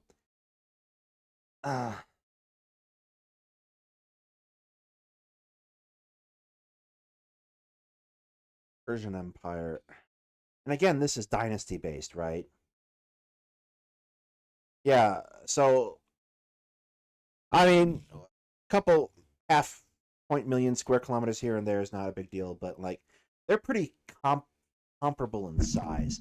A bigger empire example is going to be Genghis Khan's great, at least the conquests of the Mongols, not necessarily all Genghis. Wasn't fucking Persia at its height way fucking bigger? Like, the reason we have carpets everywhere is because of fucking Persia. Like, well, the reason for that is going to be a particular positioning of Persian, and even after the height of the Achaemenid Empire, like the Parthians, the Sassanids, Persia controls trade routes over land. So they have a significant amount of influence over trade, which causes their goods to spread. they're the like fucking weaving and shit. Like modern versions of that, where because of Persia, like moving shit around. Am I crazy? I could be off. Tyler, call me. You're getting bad advice.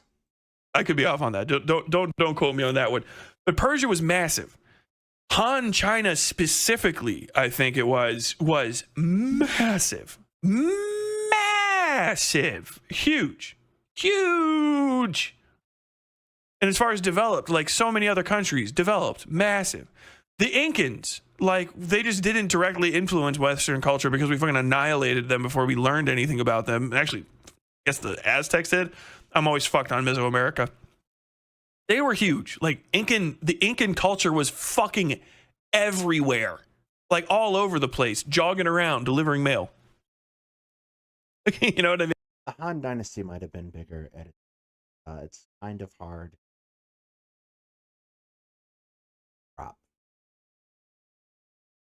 They have a very difficult history, obviously. The period of 3 kingdoms is tricky. That's a good way to put it. I mean, like, there's so many like supersized cultures. It is so bizarre that we always go back to Rome, mostly because Britons, like the British specifically, and to a lesser extent the rest of Europe, are always hyper fucking Rome obsessed because of Catholicism, really, in my mind. But okay, this is not inaccurate, but it could be more accurate. Rome is a central concept in early medieval history. The Holy Roman Empire isn't like, for example, Roman, and we understand that now. But the concept behind the Holy Roman Empire, why it's called the Holy Roman Empire, is to accentuate this relationship between Rome, the Church, and this concept of legitimacy implied by the existence of Rome itself. By the same token, the Eastern Roman Empire survives past the Western one, right? But we call it the Byzantine Empire, at least European historians do, because they do not want to grant them the legitimacy of being Roman. But they consider themselves Romans.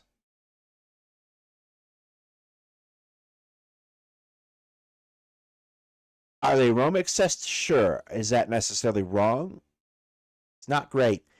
But let's not pretend that Rome isn't a significant impact on political history. But especially Britain, for some reason, has like a cultural, like, we are the new Rome. Y'all fucking love it. Like, dude, nothing will get a British person more fucking excited than if they live within like look at that distance of a Roman bridge. Oh, they thought Romans built that. That's right. They built that road. Oh, they fucking built that. They built that wall. It's not tall, but it stopped the horses, didn't it? You know what I mean? All the way up there. It's like the one thing they're fucking stoked about. Oh, thank God they fucking beat us into submission. All of like the Western pollution of the world is from this like Rome worship and this ongoing belief that goes back really like fucking all the way to the second Rome fell, and probably even further back while Rome was falling, that like you need to have some sort of like advanced empire. Well, it's the concept of authority, right? Authority derives from Rome. First from the Roman emperor, and then principally from the church. submitting, like people had like just conquering everyone around them and forcing them to submit to their superiority. Otherwise, like there will be no culture or safety, and that's the only way forward. And just like that mentality created the age of sail, you know, or at least justified it. Qing was the biggest Chinese empire. Fair. To be fair, if Rome never existed, we never get England. I mean, there you go. The entire history of Europe is kings and dictators trying to build Rome number 2. Yeah, trying to build Rome number 2, if not like retake Rome number. Oh, and to surpass Metal Rome. Metal Rome. Number 1. Sorry, that was a very bad joke. By not even going to Italy, by going to Byzantium, fucking Holy Land. There are at least 10 different political groups in Europe trying to bring back the Roman Empire, and none of them actually know anything about it. It's pronounced Qing. Oh, fuck. But Rome lasted longer than most large empires. Rome lasted longer than Confederacy. The like that was a very Whatifalthist talking point. Longevity of Rome is kind of overstated too, because like there's a lot of Rome in Rome. You know what I mean? I actually have no fucking idea what you mean. What? The longevity of Rome. I take Rome to be the founding of Rome to the fall of the Eastern Roman Empire, with the sacking of Constantinople, which makes it a millennia-long empire. That's not nothing. Like,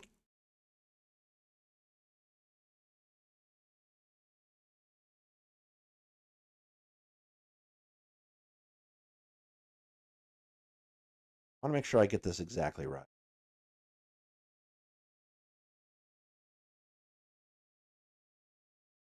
(1453)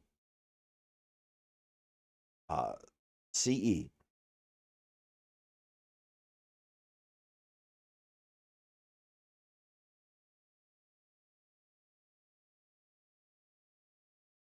Traditional date for the founding of Rome runs back to 750 BCE. That's not nothing, okay? That's nearly 2 millennia. Like, come on.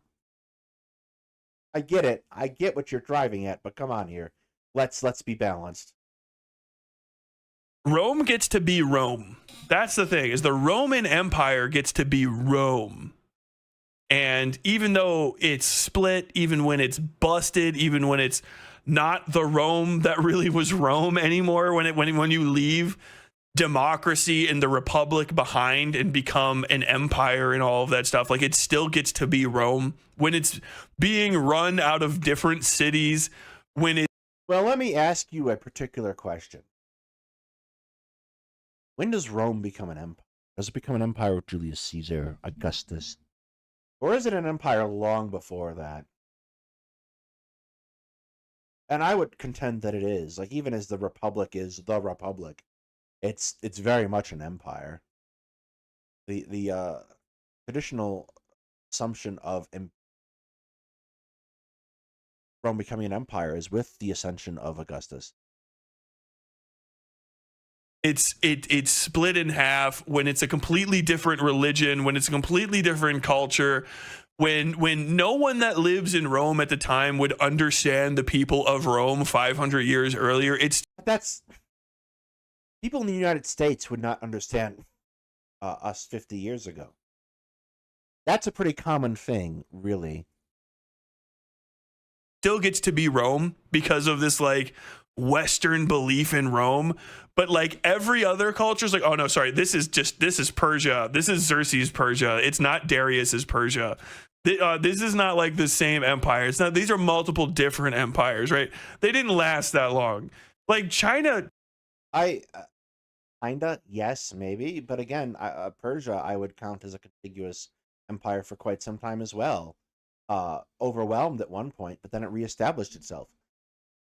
China, again, a contiguous empire insofar as years are concerned. That's not the right word. Continuous is probably better. I don't think that's the same concept, right? we recognize very firm, and at least in history, most professional history circles, very firm delineations of periods of Roman history where they are not the same. For example, the crisis of the 3rd century is like very recognized as not being the same Rome as Augustus's Rome. China, if you ask China, China as a country considers itself the same China as fucking 4,000 years ago. I think it might be 3. Well, it gets more to that. Iraq considers themselves the heirs to the legacy of Babylon. That happens all the time. The fact is, what you're looking at it, though, from a very particular lens, a particular lens that is heavily influenced by Rome, that might not be the same way you look at it in fucking Siberia, for example. 3,000 years ago. China, on China's version of it, is still China. China, as far as they're concerned, is a dragon that sleeps, slumbers, and rises again and again. China never fell. If you ask outside of the West, the Chinese specifically will tell you, no, we're the longest lasting because we're still China. Even if you want to break it up and stuff, like, and that's just their national identity. They'll just tell you that, no, we're China. You know what I mean? different parts of the world. It's a very Western centric thing to say, like, Rome. But then, like, you. Oh, Tyler, I want it to I want it to be. This kind of makes it hard. Ask other places, and you ask like a random fucking somewhere in the Balkans, and they'll be, what's the oldest civilization in the world? And they'll be like, it's the fucking like kingdom of Vlad Tepes the Third. You know, Vlad Tepes. The Balkans is a really bad place to ask that question. Very long memories there for things they never experienced. Version of Wallachia just still lives. Like, I don't know why people don't talk about Wallachia like it's not still here. You want to know the longest living empire? Ethiopia, the world's oldest empire. Is it really? That's awesome. Roman beat us into submission, laughs in Scottish. We literally didn't mine silver because they were paying so much tribute in torques. They're like, but when do you consider Rome to have fallen? I consider Rome to have fallen when fucking Caesar crossed the Rubicon. Honestly, like those are two completely different Romes. Like, there is Caesar's Rome and there is the Rome before Caesar, you know? I'd be fascinated to see his paper on this topic. I think you have a sustainable argument in a certain sense, but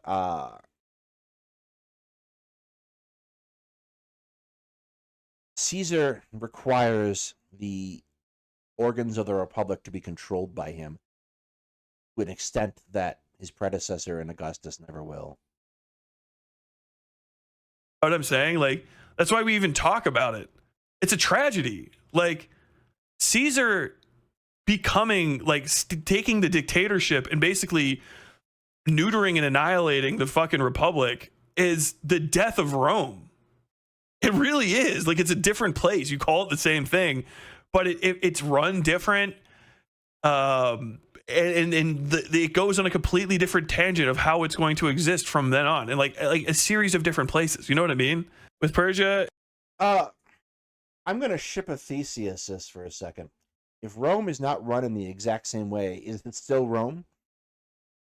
It's because there was not a direct continuity between the Achaemenid dynasty and the later Arsacid Sassanid dynasties. The dragon that is China rises with the sun. Yeah, that's Alexander occurs between, and the Seleucids occur between the Achaemenid dynasty and the Parthians, more accurately, and then the Sassanids.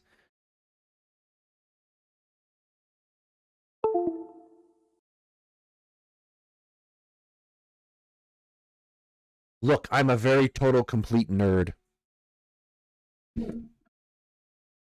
But that's why you're here. Do they hearing Chinese, like, translation of Chinese, like, talking points about China? That place sounds so fucking cool. I'm good on visiting. I feel like I would say something like accident, and they would put me in like an undersized prison cell. Like, they're like, this is for normal people size here, but you're all fucking German coded, so like our bad. And I'm like, come on, man. You guys got like a slightly larger cell, and they're like, no, you need to be a political prisoner of some value to get the nice one. Still gonna be nicer than any cell in fucking Kentucky. See, look, you start opening it up. You start opening it up and asking people about like their view of history as opposed to this strictly westernized view of fucking history. And they'll go, I'm just talking shit. It's elections in Romania this year, and Vlad Tepe's face is all over the place. So yeah, Wallachia still lives. It wasn't Vlad Tepe's 3, okay? Romania is older than that. It's from the time of the Dacians, the strongest of the Thracians. Like, I don't know what that means. History is very complicated. You know what I'm saying? Yes, I am quite aware. The official end of the Ethiopian Empire was in 1974 after a coup. Old Frankish became Old Dutch. Look, ask people. Ask people. All you have to do is start asking people. That's the craziest part. That's the one thing I know about history is that no one actually knows that much about history. You just re-arrive at the same thing again. If you talk to an actual like whoever's the best dude at history at your local college, even they'll say like we're limited. And a lot of our beliefs in history are founded more on political assertions to hold up ideals and ideas of a history that we share just for like political control than they are on like the reality of things. You know what I'm saying? We declare shit in the West and just believe it because we're in the West. Like we just do. American views of history are American views of history. And when you get into America, that's not unique to the West by any means. Russia does it. China does it. Everyone does it. Even educated fleas do it. You get down to the zip code different views of history, depending on like what school you go to and how your dad talks about whatever the fuck happened a few years back. That continues on. All human beings are human beings is the one real true we can get back to. That continues into other places. There are parts in the areas in the Balkans that you don't talk a lot about. All of the USSR's smaller little areas north of fucking Afghanistan and shit. Afghanistan itself, they've probably got people that would tell you like, no. Like this one like cultural thing has been ongoing for 9,000. We have 9,000 years of direct history in this one town because of like reasons and shit. Or like we don't think that fell because we don't consider that a victory or a loss or something.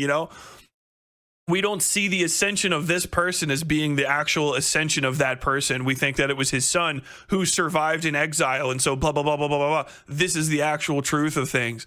We don't consider the British occupation of like this specific little area to actually have been a diminishment of the empire, and the empire continues. Sometimes they're just lying. You know what I mean? Sometimes it's the truth. Sometimes we're just lying. Like history is way more complicated than I read a book and now I know things. Like it's insane. It's crazy. So to think that you have a certainty, that's the thing I think I want to teach anybody is doubt.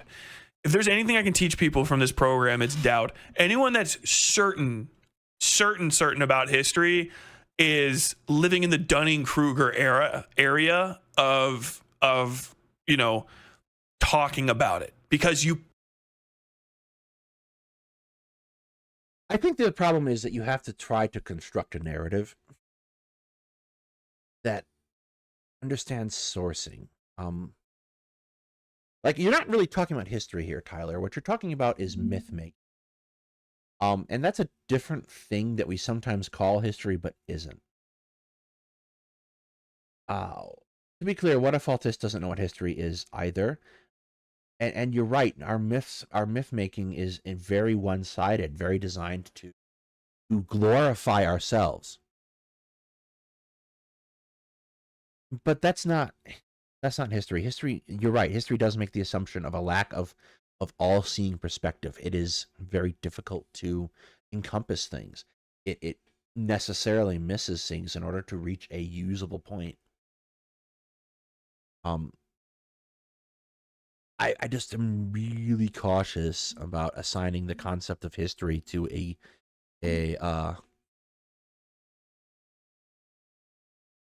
myth, like George Washington chopped down the cherry tree. We know that's not true, but like it has to be carefully called.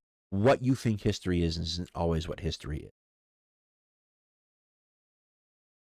You just can't know because first off, you weren't there. And second off, like once you consider how we even put together historical records, you know, you're just basically saying like these are a series of best guesses and assumptions based on things that we know. But like you'll get to it and people will say this thing is fact. All of everybody think everyone's fact. Going back through 700 years of writing on a specific thing that happened, when you boil it down to the original source, it's fucking Herodotus, and he's like, I heard it from Jake. I heard it from Jake from State Farm. You know, what was Jake wearing? But, you know, Tremenicus from Attic, a good friend of my cousin's wife. See. But like the thing again is you can take like Herodotus is a really good example. We have a lot of Greek historians generally. Thucydides, good example too, of like concepts that were hammered out for classics that we like, the myth of Sparta, for example, that modern scholars are going back into the records and looking at and evaluating. Pitch guy Raoul Klondike did the Insider Stuff military history video analysis. Does a really good job with Sparta in particular, and some of the stuff that Thucydides kind of salivated over. And like the sources have to be critically analyzed, absolutely, that's the point, but that doesn't make what happened before, particularly the Whatifalthist historians he reaches for, as useful. Like I kind of feel like this is a disservice to history in the an academic discipline in a certain sense, kind of, sort of.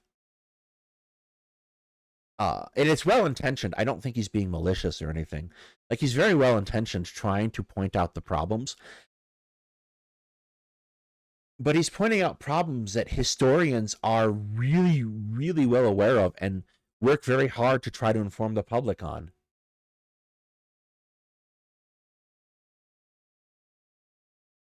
Had a dream where he recalled the fucking like sack of this fucking town kind of shit. Or I walked upon a hill and below me lay, roughly where I thought I had heard about it, the remains of a great battle where spears still jutted from the ground. Here I do believe was where the, you know, this fucking culture and that culture clashed, and it was on this field that the prince of whatever like died. And you're like, okay, well, that was like that's our fucking primary source. And then you just go and like look in the tomb, and the tomb has on the wall, this year is the year 123 of the ox.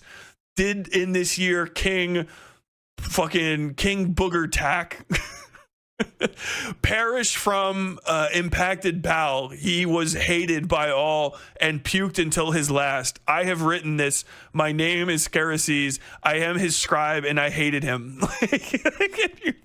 You're like, okay, well, there's my two sources. Yeah, but that's, again, what modern historians are doing a really good job of uncovering. Here's history. You know what I mean? Didn't we first hear of a Hyperborea from Herodotus? Probably. Literally, I was told it by some drunkard. And the funniest part to me was like the drunk guy was the only one that was right, you know? And he was a French Orientalist in the 1960s. And Amory Durand.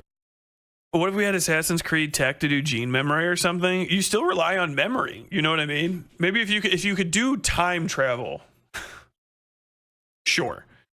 But even the gene memory stuff sounds like if it's like reliant on human memory, you know, how well do you recall truly like 10 years ago? You know what I'm saying? It's all fuzzy. You got to triangulate shit. And sometimes it's just like an assumption, you know? Anacourt made a couple brilliant intellectual breakthroughs where The Coming Caesars is about the comparison of the Greeks to the Europeans and the Americans to the Romans. And it's Are Greeks not European now? That's news to them. Comparable to Oswald Spengler's civilizational cycles, but the comparison of classical and European civilization. In other words, it's all bullshit. And And Amaury de Riancourt, he also wrote a brilliant book on India, and he wrote a brilliant book on China. And for people who want to understand those societies, the Amaury de Riancourts on both of those topics are they're just incredibly brilliant. And it's hard to fundamentally understand those societies. He also wrote The Eye of Shiva, which was a book that had a big influence on making me religious. And The Eye of Shiva was comparing the results of ancient. Here's the thing. If you think like Whatifalthist is a rarity, by the way, you've never been in academia. Somebody asked me this question. They're like, are you surprised that he got accepted into like, I don't know, like Brown? I think he got accepted into like a particularly good school or something. And I said, no, not at all. Because I've been in academia. It's not like academia is full of all of the people that are around you. Literally now. Like if you live in an apartment building and there's 100 people living in that apartment building. Uh-oh. In different circumstances, every single one of those people could be a tenured professor. I'm not kidding you. I literally no tenured professor will disagree with me except for the one that fucking sucks. They're just human beings. Some of them are rich. Some of them are bored. Some of them are actually highly dedicated to their skills. Some of them just... Okay, all that's fair, but again, Whatifalthist is not an academic in any sense of the word. Just accidentally get their jobs because of reasons. Like academia is not only just you're there because you're smart and hardworking and like dedicated to the subject that you're a part of. Sometimes it's just like, I don't know, man, the dice rolled weird. And now I am in charge of engineering and I don't have an engineering degree. Maybe you're really good at it. It's crazy.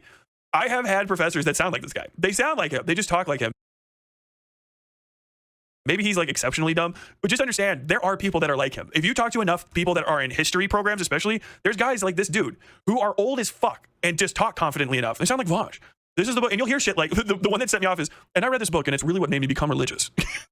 You'll run into it. I swear to God. Demystify for yourself education and you will be able to approach it much more easily because it's not magic. You have it within you more than likely. None of a great deal of the people that are at the highest levels of academia are profoundly unextraordinary minds. It just happens to be the case. There's also some of the best people are represented by it, but that is the case with if you take 100 auto mechanics and you take 100 heads of history departments and sit them all in a room together and then like strip them of ornamentation and have conversations with them about not history and not auto mechanic shit. You will be hard pressed to tell the difference after a lot of talking who does what if you were trying to base it on raw insight. Okay, but that's, I think, important to talk about what academia actually is, particularly at the master's and postgraduate and graduate levels. You are becoming an incredibly specialized machine who studies a very specific thing. This does not imply, like, you're right, but that's not, like, a unique observation of the process of academia. It seems to be so like a professor of history, you and then ask the next question, a professor of what kind of history? Social history in Germany in the 18th century, for example, and they are very good at that, but everything outside of that, no. That's not a thing about academia, and that's just the thing about people in general. Intellect. You'll find like a baffling amount of cross sections because people just aren't that extraordinary, that we're all so much better than each other. And just understand that the reason he is having a lot of these books, this is the point I'm really trying to make. The reason a lot of these books appeal to him, especially the ones from back then, is because especially back then when the English school, however you call that, you're supposed to refer to it, but the English version of the college system, Oxford, Cambridge, all that shit, was full of the inbred children of unextraordinary descendants of one-time warlords who were still conquered by the king. That's who became the people that go to college. Not the smartest, not the best, not the most intelligent. And that tradition is kept up. And some people like enjoy it as a hobby, and so they continue on in one of the easiest fields to get ahead in, which is history, because sometimes you become the head historian of an entire country, not because you know anything about the past, but because when you tell a story to the king goes, oh, I like that a whole lot better than the guy that was reading that rock. I fucking hate that guy that was reading the rock. Have you talked to the rock reader? You know, he tried to tell me that the Greeks fucked each other, dude. They were dudes fucking each other. He read a rock. He found that out. I fucking hate that guy. I hate him too, Your Majesty. He's a piece. I'm gonna fucking burn him. You're gonna burn him. I'm burning the fucking rock reading guy. Yeah, I'm gonna burn him. Yeah, I'm gonna burn. Tell me again about how my great granddad fought a dragon. He did, Your Honor, Your Majesty. He killed a dragon out in the hills north of the Scottish village of Johnstown. He slew a dragon. The bones are still there. They are. Well, they look like rocks. They would. I think they. If anyone knows a place where I can get a job by telling someone about their ancestors slaying a dragon, please let me know. It would look like rocks. Big rocks. It was a very big dragon, sir. Big rock. I like that. There's nothing written on him, right? No, sir. Not a thing. Not a thing written on him. Because you know I'm burning the rock guy. Yes, sir. I mean, this is funny, but the rock reading. He's getting fucking. The second I find him, bring me the rock guy. We're burning him. That's the tradition of intellect that fucking history departments were built on, and why there's a different vibe, so to say, as you go in, because we brought that whole culture over here, and so all the people that got to go to school. Maybe we need Tyler to spend some time with some like actual historians that exist today. Like there are a lot of people doing really fucking good work. I kind of feel this is unfair to them.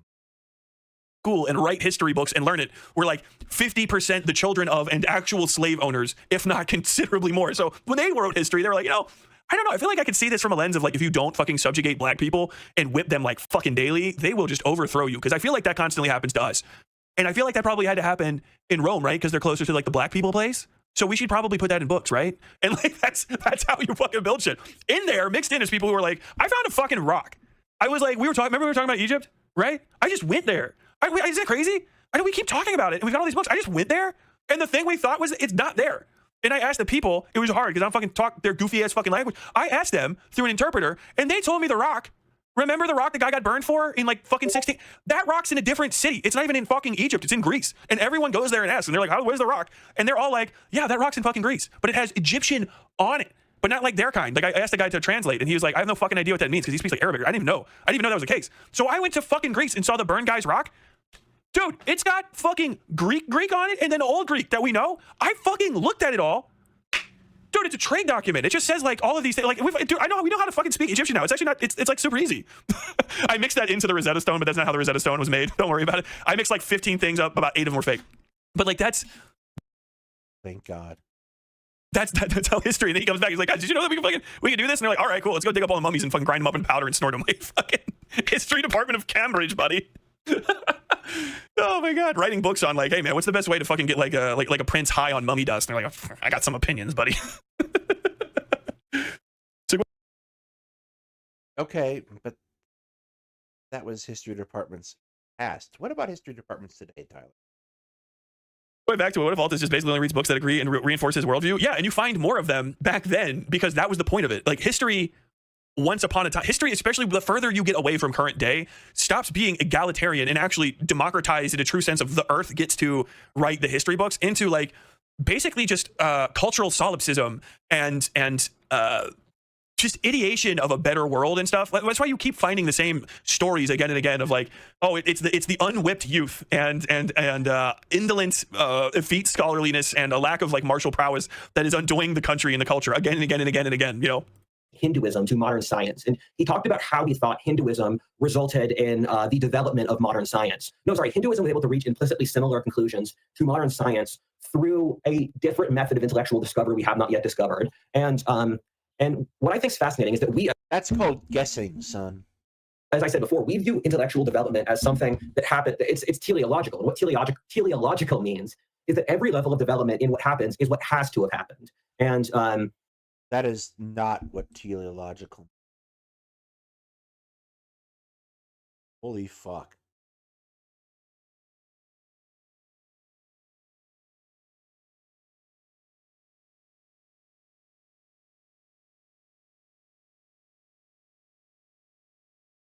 Yeah. That's not what teleology means.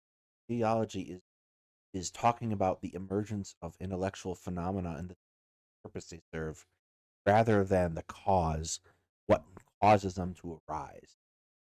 It is not a preordained, predestined system. Must have this thing to come about. Because everything is just so.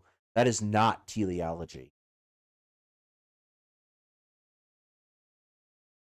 And so you have, we think that modern science is a rational conclusion, but the reality is it's built upon implicit assumptions in Christianity or previous parts of the Western logical tradition. And I think there are completely new fields of thought that we haven't yet discovered. And so for my video on the spirit world, you guys might have.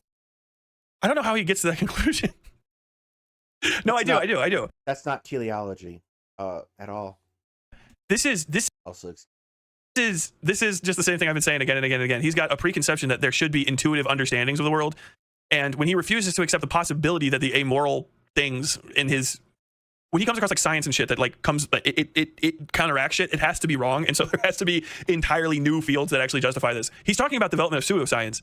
He's talking about the development of, this is awesome. This is actually just going, this is how fucking like bad English, Northern European education and history fucked the education system throughout the entire world, everywhere they planted their flags for hundreds of years. It's this same shit. He is trying to reconcile his dislike of science and its conclusions with his own inaccurate and spalling off conclusions and saying there has to be fields of study that prove this. They are, yeah, there already exist, right? It's phrenology, it's bloodletting, it's humors, like all of those things already existed, but we got rid of them. That's fucking awesome. This is a fucking ape person from like 1822 trying to recreate pseudoscience from scratch by refusing to read modern history. This is actually a miracle. This should be studied by anthropologists. However, Westsidetyler is currently beating the shit out of Wick on Twitter. If you have Twitter, you should go. That's fucking awesome. That's fucking awesome. I figured it out. Where I believe that there are completely new paradigms. And so people would ask me, Rudyard, do you believe in aliens? And what I'd say is, no, they don't. I have no idea, because the level of comprehension we would have to understand aliens would be, could you explain to the ancient Babylonians how electricity worked? And the ancient Babylonians didn't have the concept of machines or natural law. Is he crazy? Did he do that on purpose? Because it's the Babylon battery. Is that what? Did he do that on purpose? I was just about to say, doesn't Babylon have a very famous tree?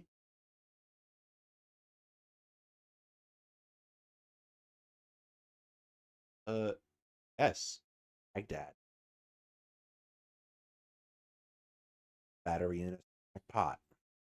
Purpose? Hold on. Baghdad battery. Yeah. The Baghdad battery. I know it's Wikipedia, but like it'll just get you there. It's an encyclopedia entry. This is the Baghdad battery. It was just a galvanic cell. Yeah. So basically, like you could use this to create small electrical charges to do something with. I don't know if they figured out what it did, but yeah, there's other ones that like existed back then that you could get shit out. Origin and purpose, remember, unclear. It was definitely the world's first joy buzzer, for sure. They were electroplated. They more electroplating gold onto silver. So yeah, they just figured out a little technique. They made a battery. They didn't articulate the concept of batteries the way that we did, i.e. putting them in your Nintendo Switch so that you have something to, does Nintendo Switch take batteries? Your Game Boy Color, putting them in your Game Boy Color so that you don't have to talk to people on the road trip. But like Game Boy Color. Pokemon. Like generating electricity from fucking acid bathing metals and electrolyte, whatever the fuck, spinning things. That is something that they had. They just had it. We just didn't even know to look for it because we didn't have batteries because we lost so much technology. And we're talking about different cultures that don't have the same language and shit. So like we don't have an oral tradition extending from Baghdad into, North London, like cleanly at the development point of the batteries where someone's like, oh no, like they had those. That's how they electroplated shit. Or like they just like uranium's always been around. Ancient people knew about uranium and glowing uranium and how to stay away from radiation pits because those just existed. They'd be like, wow, there's an area over there that will literally boil your skin from your body with like strange humors that emanate from the fucking hole in the ground. Roll out through the fallout, baby. I'm sorry. It's awesome. Like that's wild. The Baghdad battery has been debunked beyond its ability to do electrolysis. You said that wrong. It's been debunked completely. No. It was not a battery at all. It was a votive container. Oh, that's so sad. Depressing. I wish it was real. I have no idea how the universe works. No idea if aliens exist because I think we don't even know the questions. It's not an actual battery. That's depressing.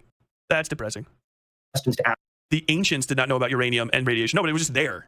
You know what I'm saying? It's not like they were like, that's specifically this heavy element. No, wait, do you have to make uranium?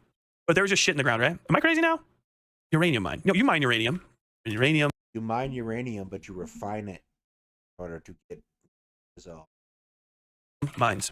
In India. Conventional mines, open pit, and C2 leach. In practice, dust is the main source of radiation exposure in an open cut uranium mine and in the mill area. Radiation exposure to mine plants and tailings areas limited. In practice, radiation levels from the ore and tailings are usually very low. Interesting. Why do I think this? Do uranium miners get radiation poisoning? Groundwater contamination. Some sites have considerable groundwater contamination. Underground mines can... Probably not, actually. Like, uranium you find in nature isn't the same as... I think it's actually pretty reasonable.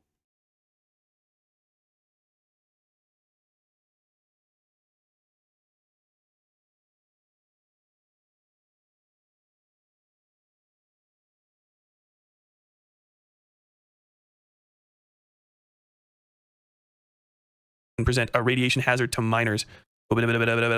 What is, ooh, maybe that's what it is. What do you call that in mine? If there's anyone in mining, when you have something like it's called like co-tailing or something. When you have a mine, almost every mine has a series of minerals that develop in tandem. So you'll have like one mine has like copper usually has silver around it or something. Yeah, I think you can get isotopes that are highly radioactive.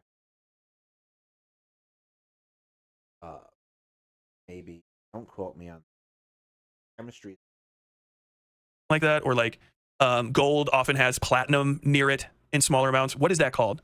What else is in a uranium mine? Okay, uranium can be discovered as a byproduct along with other co-products such as molybdenum, vanadium, nickel, zinc, and petroleum products. Uranium is also often found in phosphate minerals where it has to be removed because phosphate is mostly used for quartz, carbonate, fluorite, and pitch blende. So I'm probably wrong about this. Why do I think that that's the case? I have no idea where I got. This is one of the preconceptions. I'm glad. This is why I say stupid shit out loud, because I can fucking, if you guys call me on it, I'll double check. There's a place in Australia that Aborigines knew was dangerous because there was a major uranium deposit. I guess, yeah, if it gets fucking... Yeah, if it's significantly exposed and groundwater is... Not that it's fucking uranium, but that the water's poison. The spirits do not like us. Kobolds and goblins were actually from Germans coming into contact with cobalt. It's where the metal gets its name from, because caves with goblins, kobolds are just toxic cobalt veins. Uranium decays to lead, so maybe what they were doing... Apparently the Baghdad battery is probably a curse jar. It would be cool if you tried to make it into that and then like you create a battery on accident. I think a good example of machinery is ancient drills. They use ruby dust and other strong particulates to grind against stone. That is dope. Silicosis, you can mine uranium, but you have to enrich it to really use this stuff. Plutonium we make. You definitely mine uranium. We do it in Canada. Uranium fever has really got me down. I guess he's been watching and playing as much Fallout as I have. Also, I think compare yourself. Who sang better? Hang on.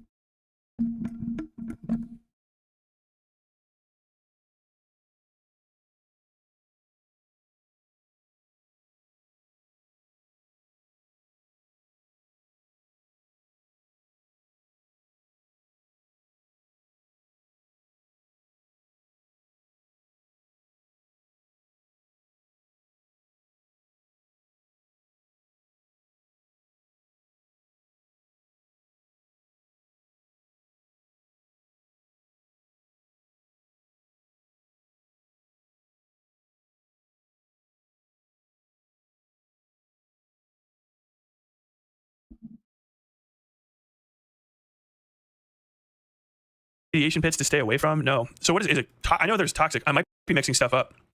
Cobalt. Toxic. Cobalt may cause an asthma-like allergy. Further exposure can cause asthma attacks with shortness of breath, wheezing, cough, and or chest tightness. Cobalt may affect the heart, thyroid, liver, and kidneys. Ooh, maybe I'm mixing stuff up, and it is cobalt mining. Oh yeah, cobalt's definitely bad for you. What's in a cobalt mine? Interesting. Cobalt, uranium, and other metals. Okay. I bet that's what it was. So these things would just kill the shit out of people. Copper and nickel. That's why. Okay. So it was just poisonous shit that was coming out with like copper and nickel mining, because copper and nickel are things that you actually would be using back in the day. Even inert uranium is still toxic. There also is just open holes that will just fucking kill you because they have bad gas in them. That's just a thing. Like if you have heavy, if you guys don't know, if you guys don't if you guys don't live around caves, all of Kentucky is full of fucking caves because we got limestone ground. So there's gigantic caves here, and there are cave systems, not necessarily every time, but basically like the earth will shift or we did mining or something, and there's gas trapped inside the earth's crust. It might be heavier than the rock, so the rock collapses, and the gas very clearly Taylor beat us both. Goes up like this, but the gas is light or heavier than like nitrogen in standard air, and because there's nothing to blow it or like disperse it, it will sit in the mouth of the cave. And so there can be caves that are full of like clear, uninterrupted gas, and you walk in, you just die, like because it's like you go in, if you're taking a breath, you just take a breath of no oxygen and immediately go into shock and die. Radon gas is always a problem, but radon takes fucking forever, right?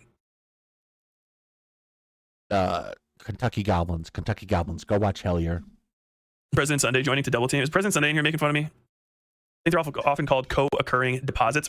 Probably something like that. I don't know. Canary in the coal mines is where that phrase comes from. Oh yeah, we got that here. Ask in those departments. And so I think you could have complete intellectual trajectories that don't exist inside our current paradigm, and thus... See you later, Somnute. How does Whatifalthist know what the paradigms are if he dropped out of school? Just a thought. Use my Baghdad battery to power my Game Gear growing up. Oh no, I'm so sad. I wish the Baghdad battery was real. We haven't developed them. Peter Turchin's great. We've talked a lot about him before.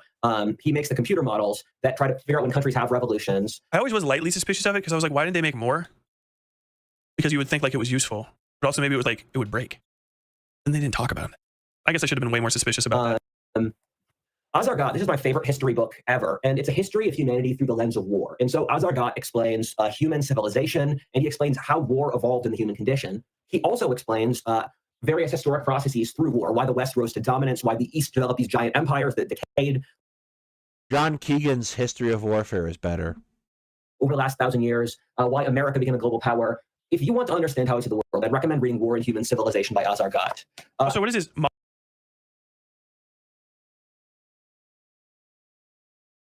Uh-oh.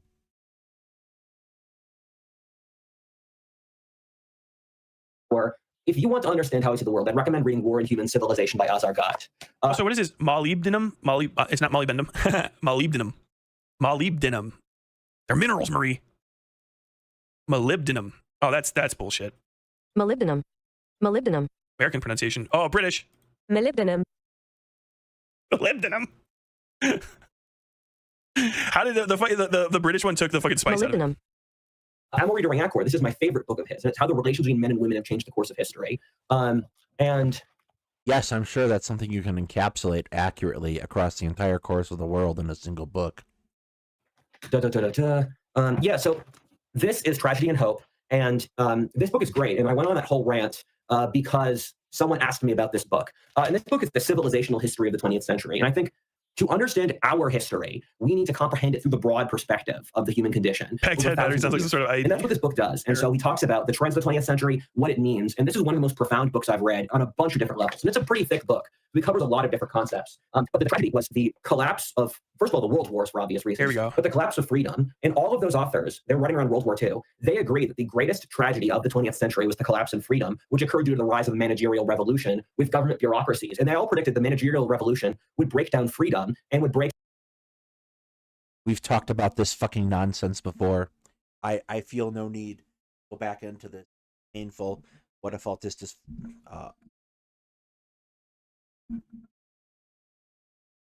bad. Would break down ideas of individual agency, and they also the managerial class would cut down the creatives out of envy. I think that's fundamentally what's happened in the real world. So I don't even know how you prove that or what that's connected to. That's just words. Because like who are we talking about? Because I mean, if you're talking about the world before World War II, was way less free. I mean, Jesus Christ, even them writing in World War I, like not a lot of people could say no to those drafts. I don't think there's a big concern about the managerial class if you were getting sent to fucking Ardennes. You know what I mean? If you survived the Somme, you were like, one day there's gonna be a managerial class. So like, I already was, and they told me I had to fucking run from one hole to another hole through barbed wire and bullets. Like, what the fuck are you? Who is that for? Is that just a statement toward like the already existing aristocracy? Like they would eventually have to get jobs, and so you wouldn't be able to be indolent and spend your time on art and fancy. That sounds more like it is, because it's not talking about the normal people. Normal human beings before like 1940, pretty much worldwide, were still desperately subsistence farming, like everywhere. Like that's just 20 years ahead of when America had its worst subsistence farming crisis to date, which is also, by the way, the biggest tragedy in America. The biggest tragedy of the 19th century up until World War I would definitely be the fucking Great Depression. I think unreservedly the Dust Bowl. We're slightly out of order here. World War I, then the 20s were. The failure of tillage farming would be a bigger issue, I think, than the existence of a managerial class overpowering the artists. It's madness. And also just it takes into account nothing about the art revolutions of the 60s and 70s and the democratization of music thanks to the development of like the electric guitar and multi-track recording. Yeah, but he wouldn't know about those things because he doesn't read books from like any time in the recent past. It is just an ignorant thing to say. Who gives a fuck? That was fun. I'm not going to be here for much longer. Ask me some questions, bro. Whenever I say that, so I am Christian. One of the questions said, "You said you're Christian, but you don't seem to believe. You seem to believe in God as an idea." I'm Christian. I believe that God is an actual physical force that acts in the world. But in my channel, my personal views are not what I say on the channel. I mean, nothing I say on the channel is stuff I don't believe. But I am privately more religious than I am on the channel because the purpose of my channel is a lot. We could tell, brother. I have to compliment that. And so I'm here to explain anthropology. And so I explain. Come on.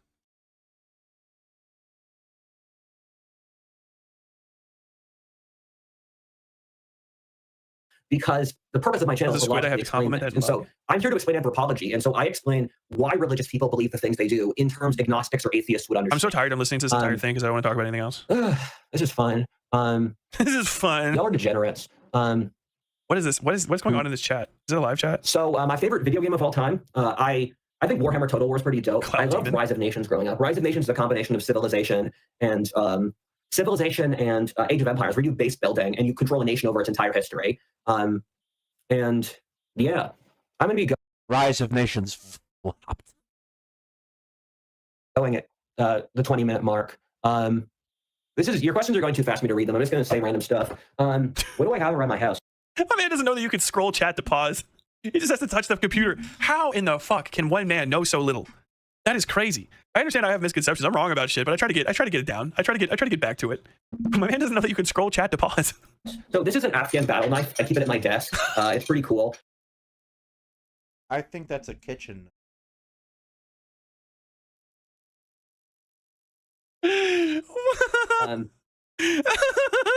That's a kitchen knife. That's a kitchen knife with a fucking fancy handle. God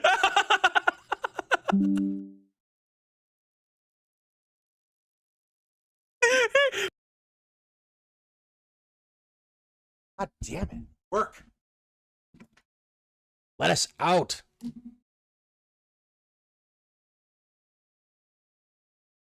Yeah, right here. Just go back in the kitchen, man.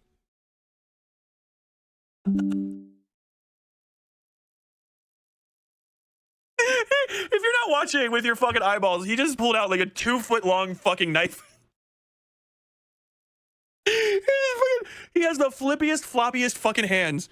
Like literally, he moves like a guy that's never held anything for work. Like this dude, I would die to watch. I would pay thousands of dollars maybe if I had them laying around just to try to get to see him use a hammer and just watch him try to hammer in a nail. Fucking awesome. But this is insanity. The funniest part is he's not using his thumb for some reason to grip this gigantic fuck off knife he has. Oh, that's pretty funny. That's actually pretty funny. What the fuck? Oh my god. I mean, I don't know why a man wouldn't keep a giant knife at his desk. I collect skulls too. This is a Mexican skull. Oh my god, that's so Whatifalthist. I can't even begin.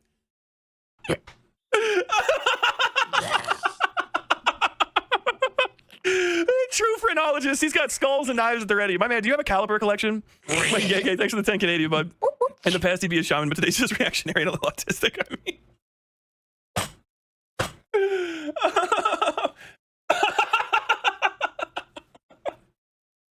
Wait, yeah, if you're fucking Latino and you're listening, like, what? It's not the skull of a Mexican. It's a sugar skull. That should go without saying. But he did say that he's just got some Mexican guys fucking cabeza out here, bro.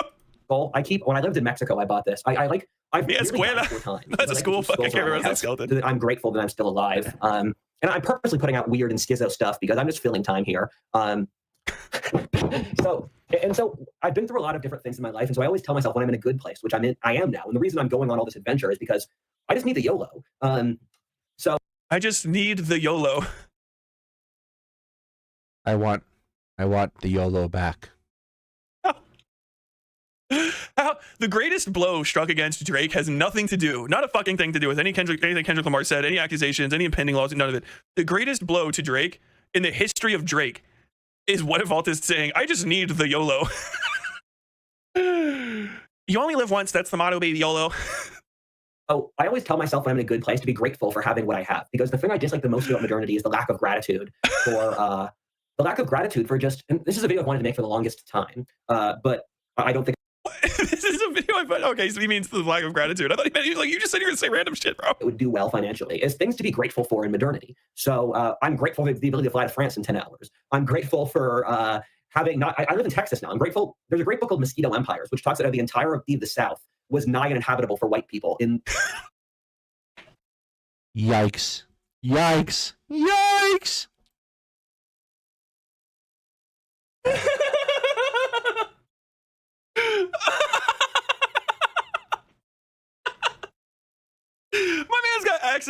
My man's got access to such esoteric racist shit that like I'm actually jealous.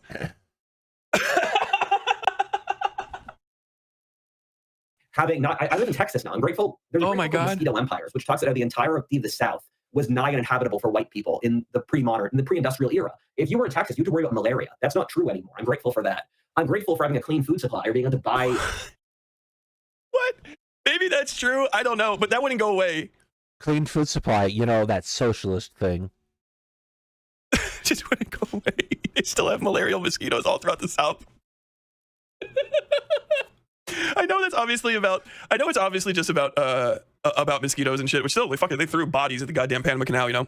But like, holy fuck, a part of me just believed maybe somewhere deep in my heart that he was going to say like white conquest of South America was halted because of the lack of sunscreen. Of mosquito netting.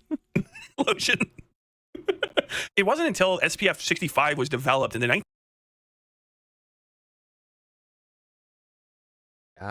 Damn it. Lotion. It wasn't until SPF 65 was developed in the 1940s by German scientists that whites could actually start traveling that close to the equator. Finally, once the sun god's wrath had been taken from us and we no longer needed to fear the Aztecs' greatest strength, all of Latin America was spread right open for the taking. Oh my god. Dude, there's mosquitoes everywhere. I don't know why they would have malarial mosquitoes all over the place. The worst mosquitoes in America, I swear to God, are in fucking North Dakota. I've been in the swamps, fucking not the swamps, but swampy ass coastal fucking North and South Carolina. I thought the mosquitoes there were bad, but the mosquitoes in fucking North Dakota are so fucking miserable that the goddamn army has to fly planes full of pesticide over to make the area habitable. Being able to buy food in the winter. This is more of a stoic skull. I've got a couple others, but I'm gonna get going soon. Cool. Well, okay, this has been fun. I'm gonna get going. I might do this at another time. Peace. Thanks, Whatifalthist. That was awesome. I loved every second of that, and I enjoyed all of it. I meant to do other stuff today. We'll get to it. We'll get to it. I'm dying. That was the fun, dude. He needs to live stream exclusively because that. Me too. I am dying too. We will cover France another time. Thank you everybody for coming out tonight. It's late. Have a good one.